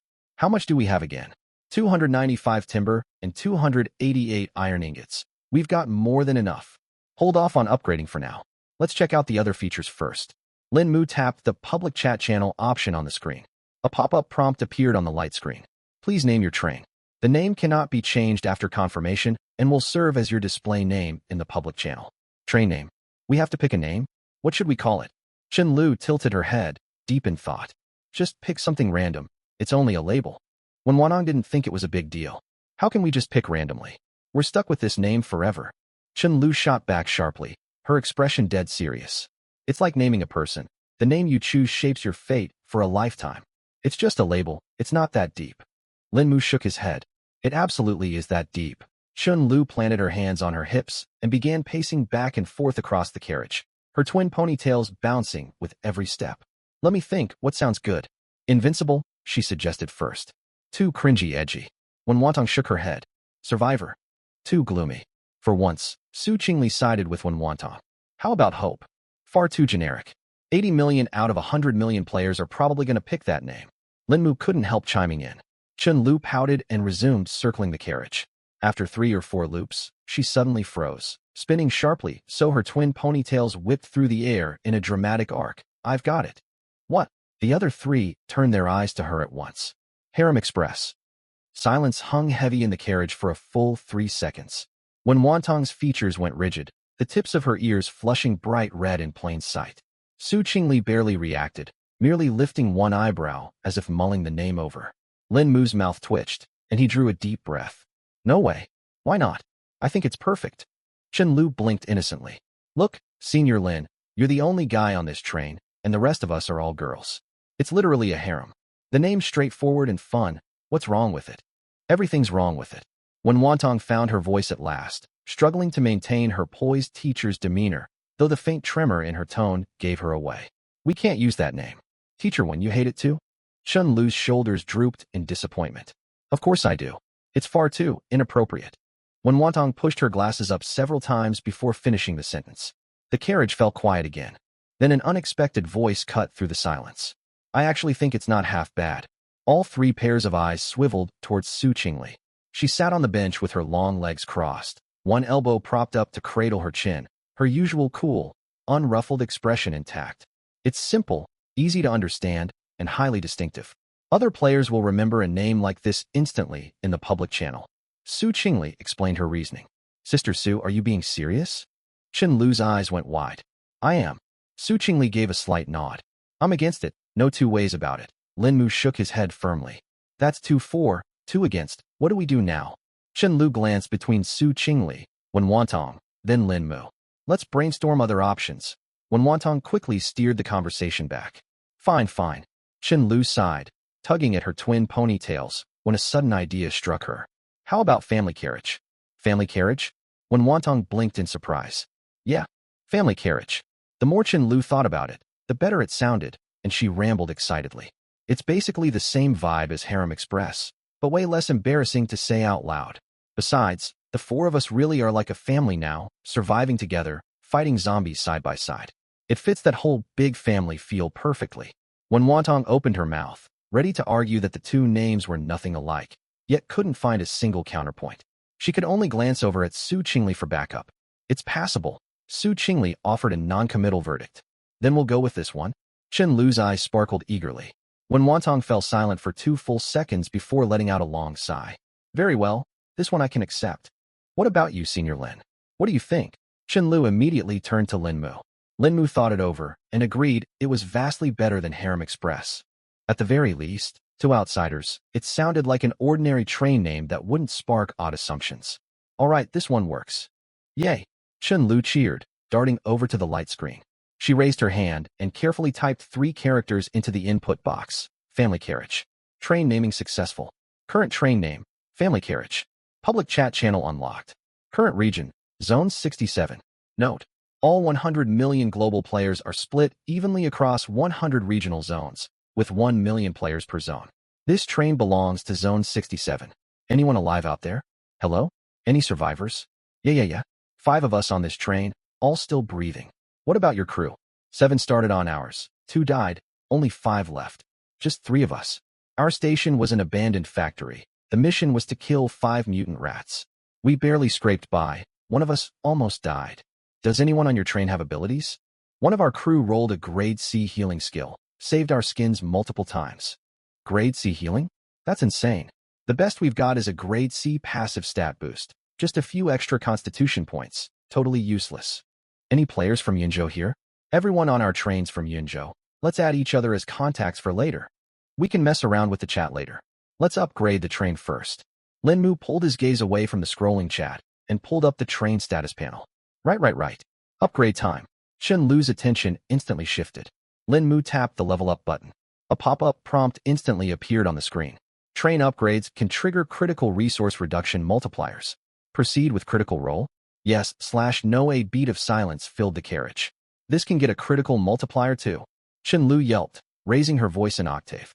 Let's try it, Su Qingli said succinctly. Without needing to be told, when Wantong stepped beside Lin Mu and held out her hand. She'd done this countless times that day. The motion had become second nature. Lin Mu took her hand, skin meeting skin, and selected yes. Bond partner in contact. When Wantong, favorability. 42 critical multiplier rolled. 10x random original upgrade cost. 100 timber, 100 iron ingots cost after critical reduction. 10 timber, 10 iron ingots train level up in progress. Upgrade complete. Current train level, LV.2. 10 times reduction. We only needed 1/10 of the original resources. Chen Lu gawked at the numbers on the screen. That's such a steal. We only burned 10 timber and 10 iron ingots. We still have 285 timber and 278 iron left. A 10x multiplier isn't the highest possible, but it's far from bad. Su Qingli glanced at the resource tally. If we'd rolled a 42x multiplier, the cost would have dropped even lower. It's still more than enough. We only spent 1/10 of what we needed anyway. Chen Lu waved a hand dismissively. Hurry up and check what new features we unlocked after leveling up. Lin Mu navigated back to the main menu. The previously grayed out locked options for crafting system and trading forum had lit up, now fully accessible. Crafting system unlocked. Spend resources to craft various items. Trading forum unlocked. Resource trades available between all level 2 and higher trains. Lin Mu opened the crafting system, and a full list unfurled across the screen. Item icons lined up neatly, each labeled with required crafting materials. Iron axe. Required materials: 1 timber, 1 iron ingot. Iron pickaxe. Required materials: 1 timber, 1 iron ingot. Machete. Required materials: 1 timber, 2 iron ingots. Restroom. 50 timber, 50 iron ingots. Provides basic sanitation facilities. The toilet features vacuum self-cleaning and consumes 0 water. Bathroom. 80 timber, 80 iron ingots. Provides basic bathing fixtures. Automatically generates 10 liters of clean water daily. The carriage fell silent for a heartbeat. Then Chen Lu erupted with excitement. A restroom. A bathroom. I want both, I want both, I want both. She threw herself against the screen, jabbing her finger at the 2 options, utterly ecstatic as if staring at priceless treasure. Senior Lin, look. We've got a toilet and shower room now. We can finally bathe. Before Lin Mu could reply, he noticed when Wantong and Su Qingli hadn't said a word, but both of their gazes were fixed firmly on those 2 lines of text. Lin Mu had to agree, these were non-negotiable builds. They could make do with makeshift sleeping quarters, but restrooms and showers were essential to basic human dignity. He couldn't stand going another day without them. Build the restroom first. Lin Mu made the call at once, turning toward Wen Wantong. Before he could even speak, she already held out her hand. The gesture was so practiced it was almost heartbreaking, yet faintly amusing too. Lin Mu grasped her hand and selected the restroom on the crafting menu. Crafting, 1 restroom. Favorability, critical multiplier triggered. Bond partner in contact, Wen Wantong. Favorability, 42. Critical multiplier rolled, 25x. Original cost, 50 timber, 50 iron ingots. Actual cost consumed, 2 timber, 2 iron ingots. Construction in progress. In the far rear corner of the train, space warped and twisted. Unidentifiable building materials materialized out of thin air, slotting and assembling themselves together. In barely a dozen seconds, a small 2-square-meter compartment stood at the back of the carriage. A simple latch lock sat on the door, with the word restroom printed beside it. A toilet. There's actually a toilet. And toilet paper. Oh my god, there's even toilet paper. Chen Lu sprinted inside the restroom, shouting with unrestrained joy. Her voice echoed through the tiny cubicle, brimming with barely contained elation. All right, come out for a minute. Let Lin Mu build the bathroom next. When Wantong pulled her back from the doorway. Right. Bathroom time. Chen Lu's eyes lit up even brighter. Crafting, 1 bathroom. Favorability, critical multiplier triggered. Bond partner in contact, Wen Wantong. Favorability, 42. Critical multiplier rolled, 8x. Original cost, 80 timber, 80 iron ingots. Actual cost consumed, 10 timber, 10 iron ingots. Construction in progress. Why is the bathroom so much more expensive than the restroom? The toilet only needed 50 materials, but the shower room costs 80. They're both basic facilities. There's such a huge gap. Chen Lu frowned in confusion. It all comes down to water. The bathroom produces 10 liters of fresh water every day. It's barely enough for a quick rinse, but in an emergency, that 10 liters could save lives if you drink it instead of washing, Wen Wantong explained seriously. On the opposite rear side of the carriage, construction materials materialized once more. In the blink of an eye, a second cubicle took shape, roughly the same size as the restroom. With bathroom marked on its door, Chen Lu dashed forward again, yanking the door open to peek inside. A shower head. There's a shower. The water pressure doesn't look great, but it's enough to wash up. She spun back to Wen Wantong and Su Qingli, her eyes sparkling like stars. Teacher 1. Sister Su. We can finally take showers. Wen Wantong's smile deepened noticeably. Su Qingli wore no obvious expression, but the speed with which she stood and walked toward the bathroom spoke volumes. I'll go first. Su Qingli stood at the bathroom door, her tone calm, yet her resolve clear. Huh? Why do you get to go first? I was the one who brought it up. Chen Lu pouted unhappily, but Su Qingli had already slipped past her and stepped inside, leaving Chen Lu to wait in line. Ever since waking up aboard the train, Su Qingli had maintained a detached, placid demeanor. No one expected her to rush to claim something first, especially a shower. While the girls crowded by the bathroom door, Lin Mu reopened the crafting system and scanned the list, stopping at the clothing option. Basic garments. 2 cloth note. No stat bonuses, purely wearable apparel. Duplicate existing outfit. 3 cloth note. No stat bonuses, purely wearable apparel. That's right, none of us have spare changes of clothes. When Wantong walked over beside Lin Mu, spotting the clothing crafting options too. What does duplicate existing outfit mean? Chen Lu leaned in, blinking curiously. It probably copies the clothes we're wearing right now, Lin Mu stroked his chin, guessing.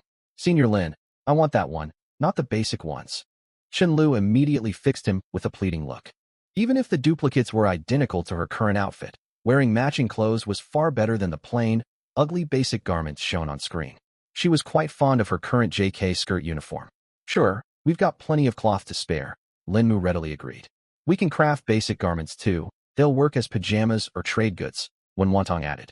After all, the trading forum was now unlocked. Lin Mu nodded and took Wen Wantong's hand once more. Crafting, one set of basic garments. Favorability, critical multiplier triggered. Bond partner in contact. Wen Wantong, favorability, 42. Critical multiplier rolled, 30x. Original output, 1 garment set. Actual output, 30 garment sets. Cloth consumed, 2.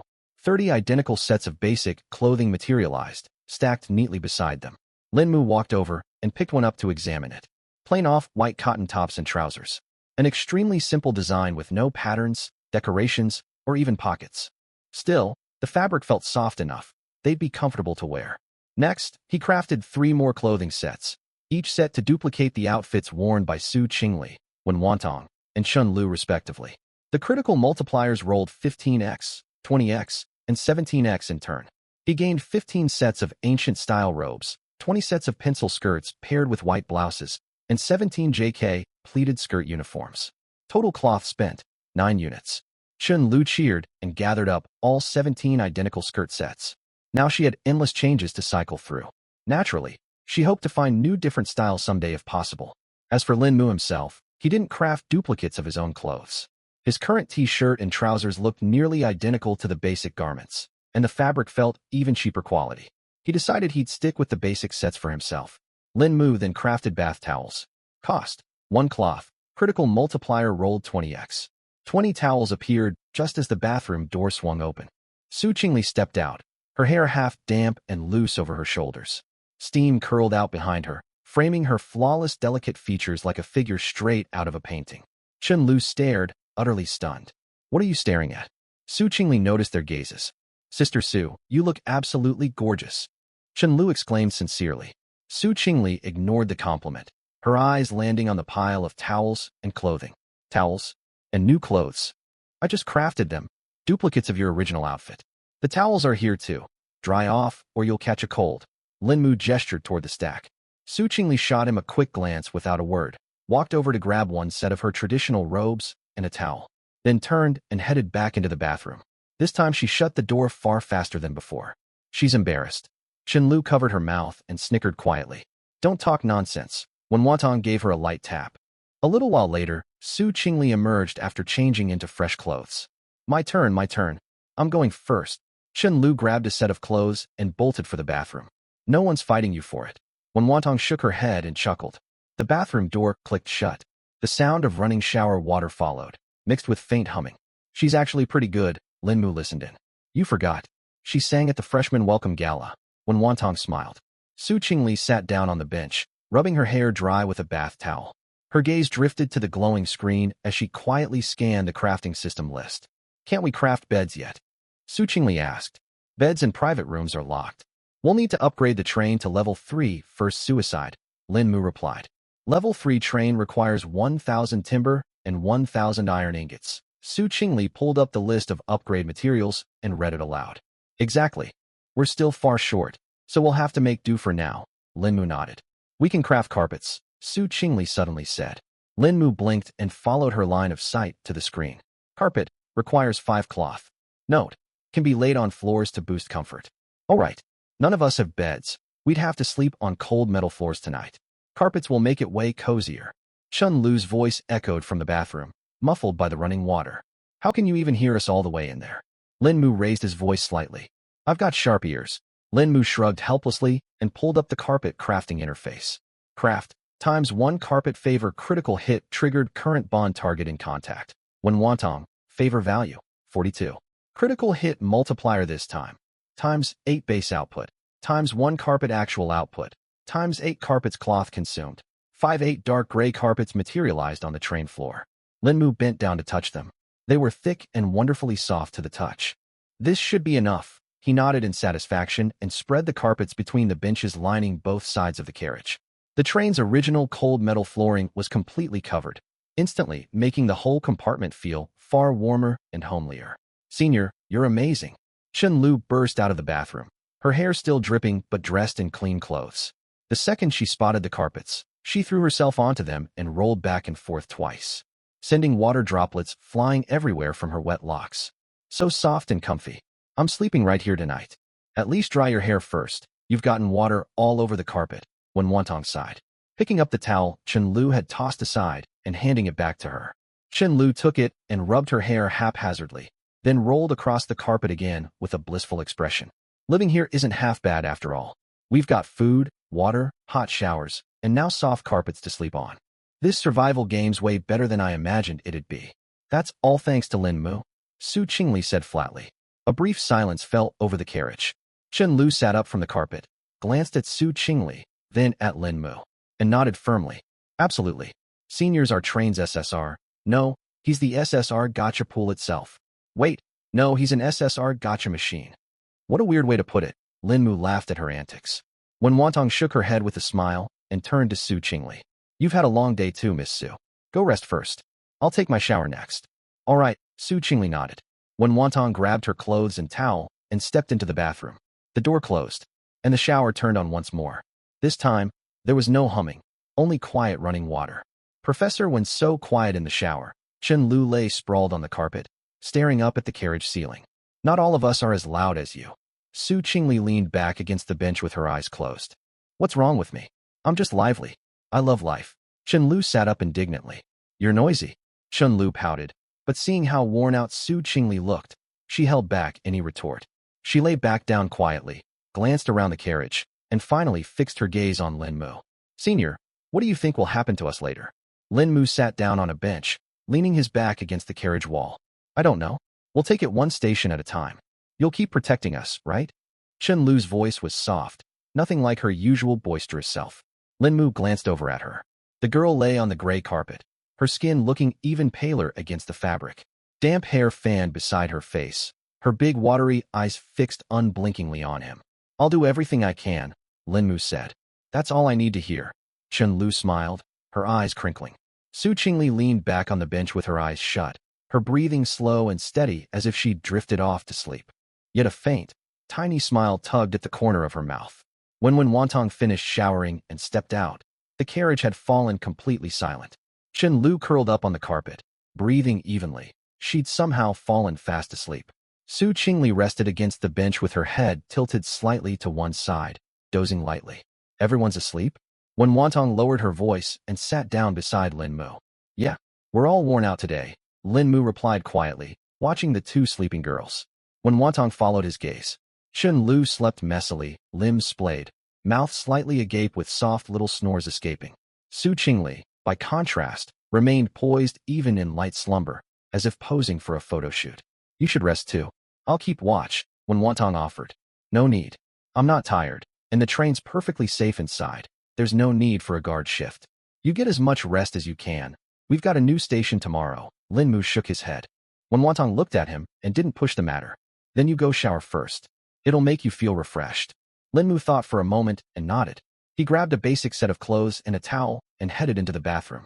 Limited to just 10 liters of water, he washed quickly, only long enough to rinse the grime off his body before stepping back out. Changing into clean clothes lifted a huge weight off his shoulders, leaving him feeling light and revitalized.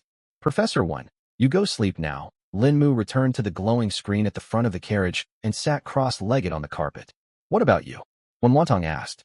I'm going to study the system some more. Lin Mu nodded toward the screen before him. I can't sleep either. I'll stay with you. Wen Wantong moved over to join him. She was curious about all the newly unlocked train functions too. The two huddled together by the screen and pulled up the train status panel first. Train name, family carriage train level, 2 current passengers, Lin Mu, Su Qingli, Wen Wantong, Chen-Lu next station. Unknown announced 1 hour before arrival materials required for level up, times 1,000 timber, times 1,000 iron ingots. 1,000 each, Wen Wantong murmured softly. They currently had 273 timber and 266 iron ingots left.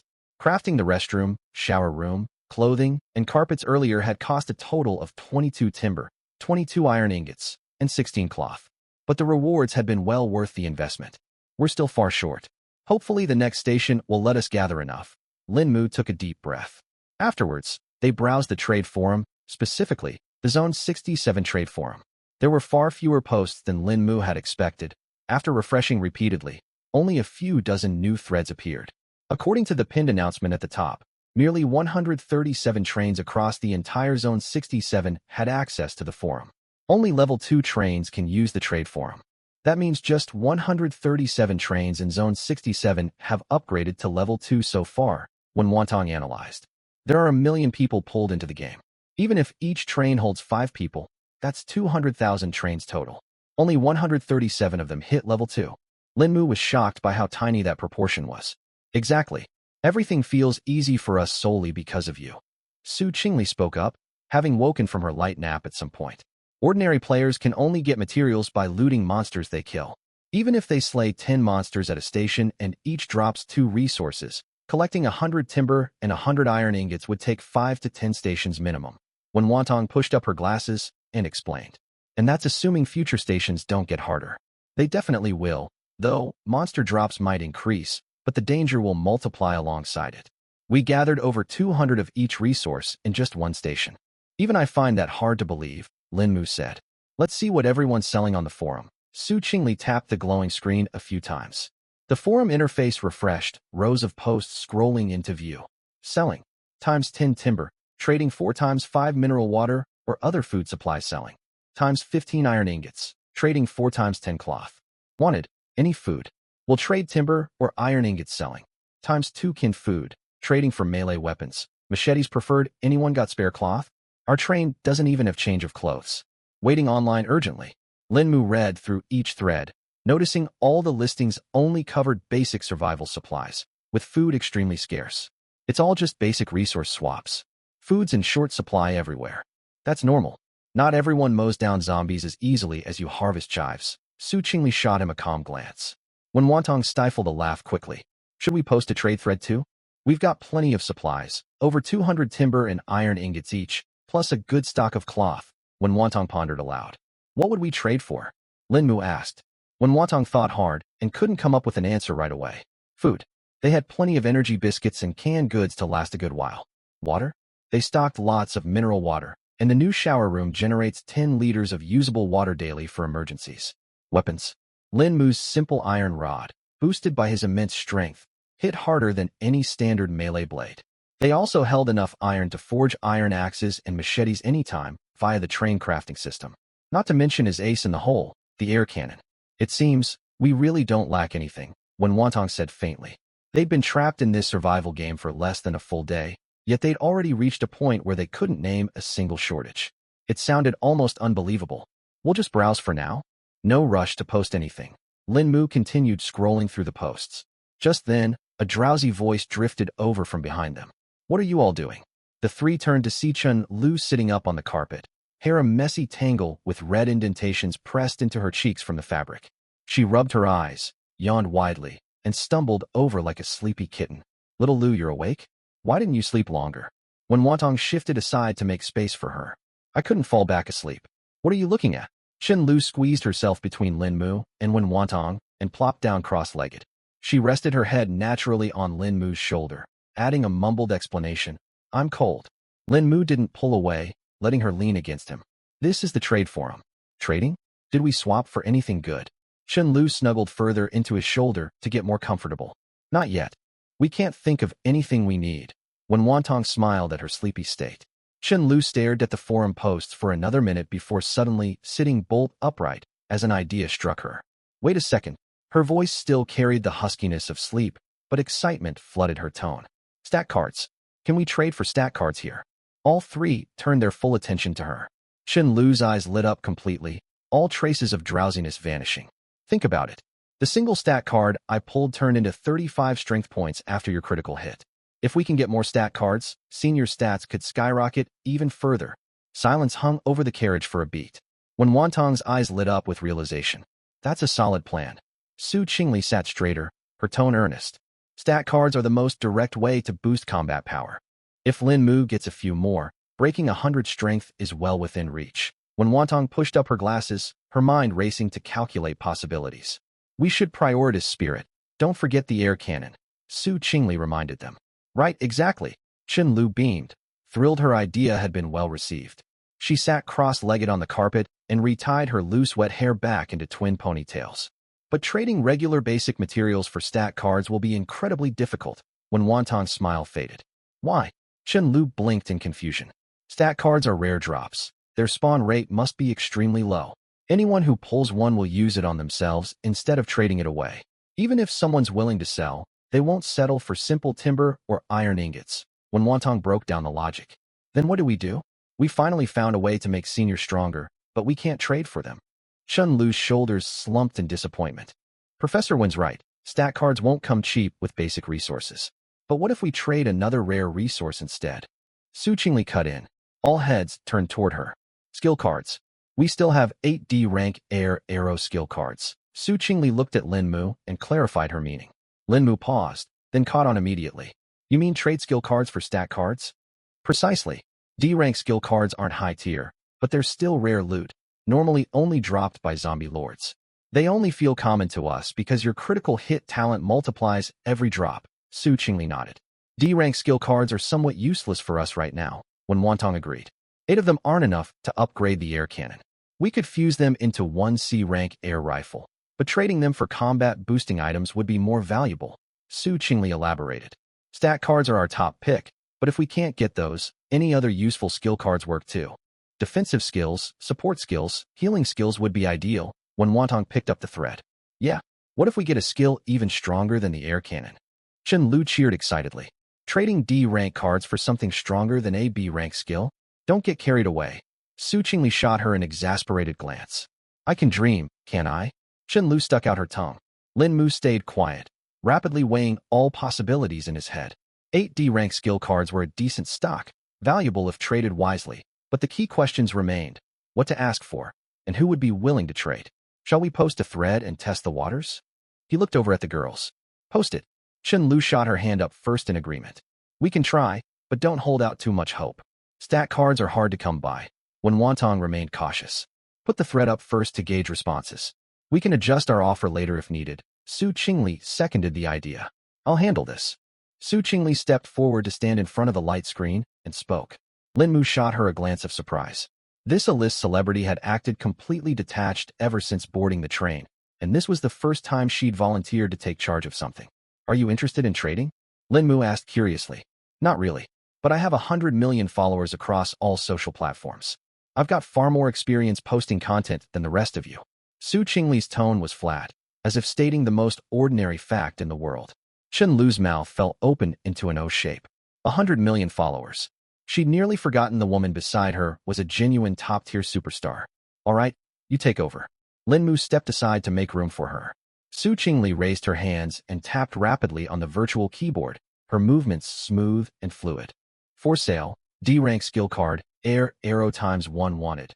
3 attribute cards, or equivalent skill cards healing and defense types preferred message me privately if interested, no time wasters. 3 attribute cards for a single D-rank skill card? Sister Su, that's asking for way too much. Chen Lu's eyes went wide. I know. Su Qingli replied without turning her head. Then why write it like that? Chen Lu looked confused. When doing business, you always leave room for haggling. Start with a high asking price, wait for the other party to counteroffer, then settle somewhere in the middle. It's basic negotiation strategy. Su Qingli spoke as if this was common sense. Chen Lu stared blankly, then turned to Wan Wantong. Teacher Wan, is Sister Su right? I don't know much about business, but Miss Su's logic does align with fundamental negotiation tactics. Wan Wantong nodded, the corners of her mouth lifting faintly. Okay then. Chen Lu nodded in agreement. The post went live and pinned itself to the very top of the trading forum. The 4 of them stared at the screen for several minutes, refreshing it repeatedly. The view count climbed from 0 to 23, yet not a single comment appeared. Did we really set the price too high? Chen Lu sounded a little unsure of herself. Just wait a bit longer. Lin Mu leaned back against the bench, his voice calm. A few more minutes passed before the first comment finally popped up. D-rank skill card? That's a great find. But 3 attribute cards is way too steep. 1 for 1 would be reasonable. Several more replies rolled in right after. Air arrow. What exactly does it do? Shoot arrows made of air. Where'd the poster get a skill card? We cleared the first station and didn't even catch a glimpse of one. Would you take lumber in exchange? I've got 30 pieces. Su Qingli ignored every single comment, simply refreshing the page quietly. Though dozens of people replied, almost everyone asked to trade basic materials. Not a single person actually owned attribute cards or spare skill cards. This backed up Wan Wantong's earlier assessment. Attribute and skill cards were extremely scarce resources. Even among the 137 top-ranked trains in District 67, they were not something anyone could easily pull out. Time ticked by second. More and more comments piled under the post, mostly onlookers just browsing. The few genuine buyers only offered basic supplies as payment. I've got 20 iron chunks. Will you swap? 30 lumber plus 10 cans. That's everything I own. Please, poster. Our train badly needs a skill card. Is the poster a scammer? Does anyone actually sell D-rank skill cards? Su Qingli did not reply to any of them. Chenlu was about to flop back onto the carpet and go to sleep, thinking nothing would come of it that night, when a private message alert suddenly flashed across the screen. You have received a new private message. Su Qingli's fingers paused for a split second before opening the message. The sender was a player named Zhao Cheng, whose train was listed as Northland Express. The message was short and to the point. I have an attribute card, only one though. Will you trade? The air inside the carriage seemed to freeze for a heartbeat. Chenlu darted over first, pressing her face nearly against the light screen. One. He says he has one. Chenlu repeated excitedly. Only one. What do you think? Wan Wantong frowned and turned to Su Qingli for her opinion. What's your take?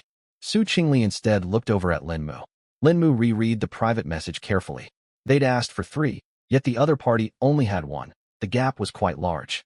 But attribute cards were rare treasures that couldn't be sought out on demand. If they let this one slip away, they had no idea when they'd find another. What's more, it was hard to say which resource held greater value, a D-rank skill card or an attribute card. For ordinary players, a D-rank skill card unlocked an extra offensive ability. Even if its power was limited, it visibly boosted combat strength. An attribute card, by contrast, only added a single point to a base stat, a barely noticeable improvement. From that perspective, the D-rank skill card ought to be more valuable. For Lin Mu, however, the equation flipped entirely. He possessed the SSS tier talent favorability critical strike. With a critical trigger, one attribute card's single stat point multiplied into dozens. The disparity was exponential. We trade. Lin Mu spoke without the slightest hesitation. Senior, don't you want to think it over? He only has 1, but we set our price at 3. Chen Lu hesitated. No need to hesitate. In anyone else's hands, one attribute card only gives 1 stat point. With us, it'll grant dozens. There's no way this deal loses us anything. Lin Mu shook his head. Lin Mu is right, and we still have 7 more skill cards to spare. This is a worthwhile trade no matter how you look at it. Wan Wantong nodded in agreement. Then we'll make the swap. Seeing both of them agreed, Su Qingli tapped a few commands on the screen and sent a reply to Zhao Cheng. Deal. Moments later, a trade link arrived from the other side. Item exchange offered by Northland Express.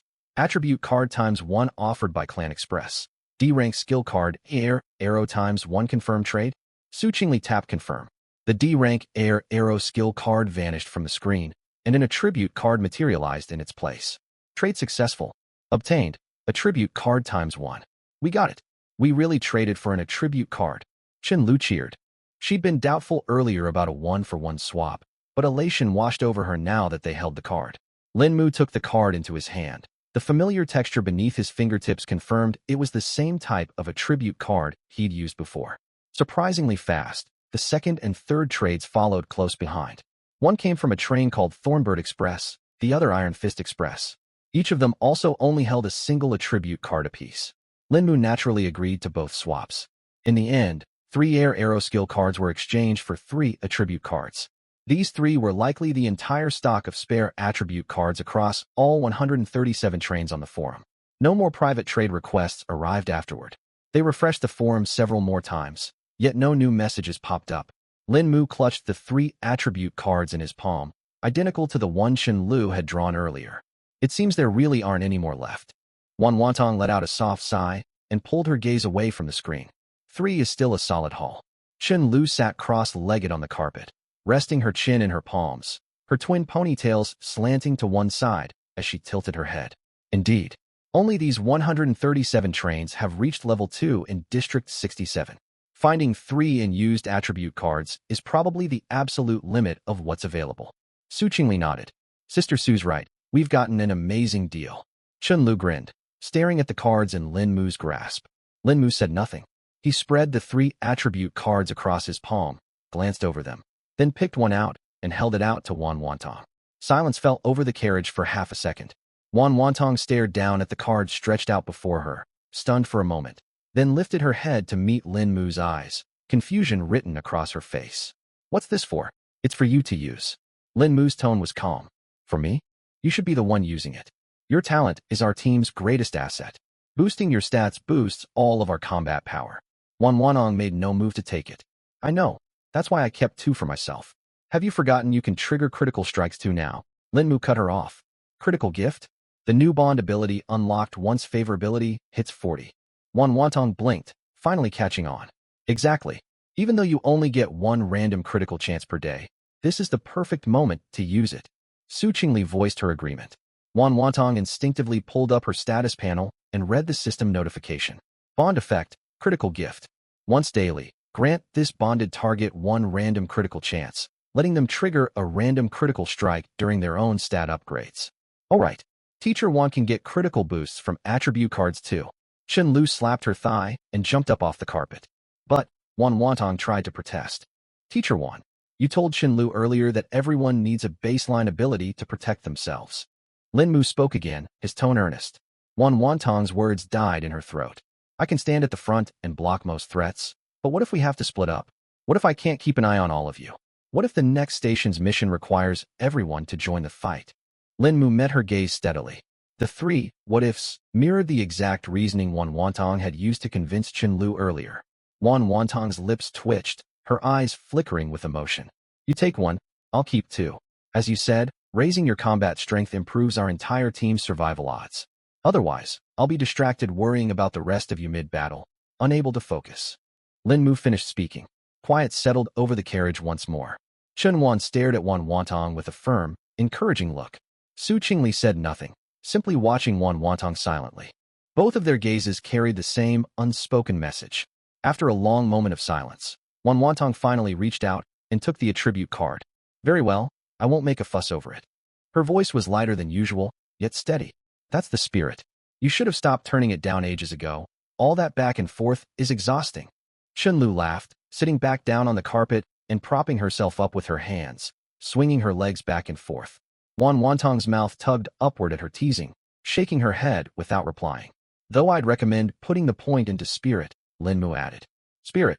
Wan Wantong looked confused. MHM. Lin Mu nodded and pulled the remaining 5 skill cards out of his pocket, holding them out to her. Air arrow. Wan Wantong recognized the 5 cards at a glance. We've got 5 left, enough to fuse into 1 C-rank air cannon. Lin Mu pressed the stack into her hands. Wan Wantong studied the 5 skill cards. She'd originally planned to persuade Chun Lu to use them, and never expected they'd circle back to her own hands. Yet she understood Lin Mu's logic now. If she triggered a massive spirit stat critical strike, paired with the C-rank air cannon, the air cannon's damage scales directly with spirit. If Teacher 1 gets a huge spirit boost from the critical strike, her cannon's firepower will be incredible, maybe almost as strong as Senior's air blasts. Senior's spirit is only 28 right now, unless he also crits spirit later. It won't match the upper damage ceiling of a B-rank air blast, but as a consistent damage source, pairing a C-rank skill with high spirit will perform excellently. Su Qingli concurred. I understand.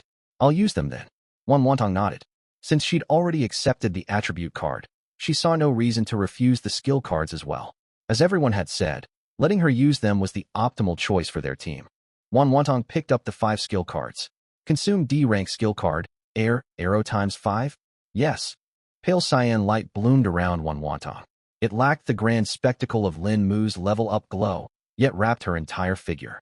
Once the light faded, Wan Wantong stared down at her palms. She could feel a strange new sense of command welling up inside her. It was as if the air had suddenly become tangible, moldable, compressible under her will. How is it? How does it feel? Chun Lu leaned in impatiently. Wan Wantong did not answer right away. She waved a hand in front of her face to pull up her status panel. Name, Wan Wantong Strength, 6 Agility, 8 Constitution, 7 Spirit, 13 Talent, none Skill, Air Cannon C-Rank. Skill Description, condense air into high-pressure air bullets, dealing piercing damage to a single target. Damage scales with spirit stat. Stack identical skills to upgrade to B rank. Current upgrade progress, January 5th. Now we just wait and see how big of a spirit critical strike this attribute card gives you. Su Qingli reminded her.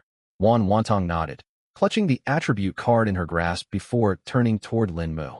Lin Mu naturally extended his hand and laced his fingers through hers. Physical contact was required for critical strikes. Even the gifted critical gift ability worked the same way. Base attribute spirit, +1. Consume daily critical gift charge to trigger favorability critical strike, current critical multiplier, times 38 random spirit plus 38, Wan Wantong's body jolted faintly. An invisible force swelled inside her mind, as though something had detonated behind her forehead before swiftly reforming into a far sharper, clearer presence. The world suddenly felt entirely different. Not because the surroundings had changed, but because her perception had expanded exponentially. The faint currents swirling through the air, tiny rustles in the corners of the carriage, even Chun Lu's slightly hurried breathing. Every tiny detail stood out crystal clear, as if a brand new filter had been fitted over her mind. How much did it go up? Tell me. Chun Lu hurried over to ask. Wan Wantong said nothing, only pulled up her updated base stat panel for everyone to see.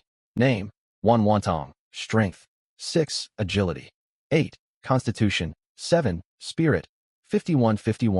Teacher Wan, your spirit stat jumped straight from 13 all the way to 51. Chun Lu raised her voice an octave, utterly flabbergasted. A 38 times multiplier, so of course it shot up by a massive amount. Su Qingli's gaze lingered on the numbers, forcing her tone to stay calm. Teacher Wan, your spirit is way higher than senior brother's 28 points now. Chun Lu sighed in awe. It's nearly double his, Lin Mu murmured, equally amazed.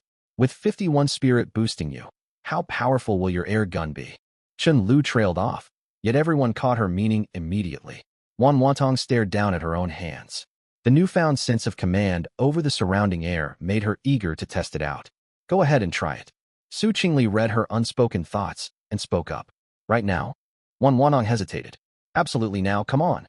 Chun Lu threw both hands up in eager agreement. Lin Mu gave a slight nod as well. Wan Wantong lifted her right hand, forming a pistol shape with her index finger and thumb. Spirit power began to gather. The air all around swirled toward her fingertip, compressing and spinning tighter and tighter.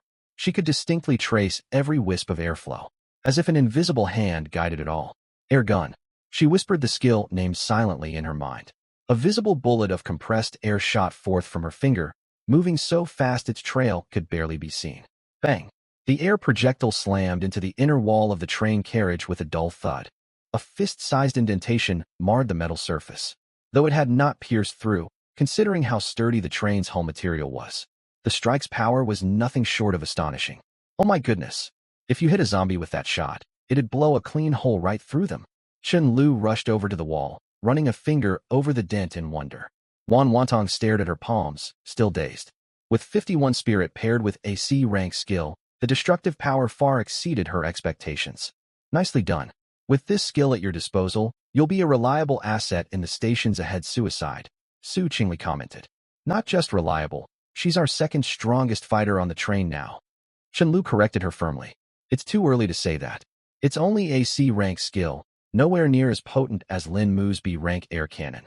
Wan Wantong said modestly, a little sheepish. That's different. Senior brother's air cannon hits hard, but drains all his energy in one blast. You've got 51 spirit right now. With how little AC rank skill costs, you can fire the air gun more than a dozen times in a row, right? Chun Lu counted on her fingers as she spoke. Wan Wantong paused, carefully gauging the rate her spirit power depleted. Chun Lu was exactly right.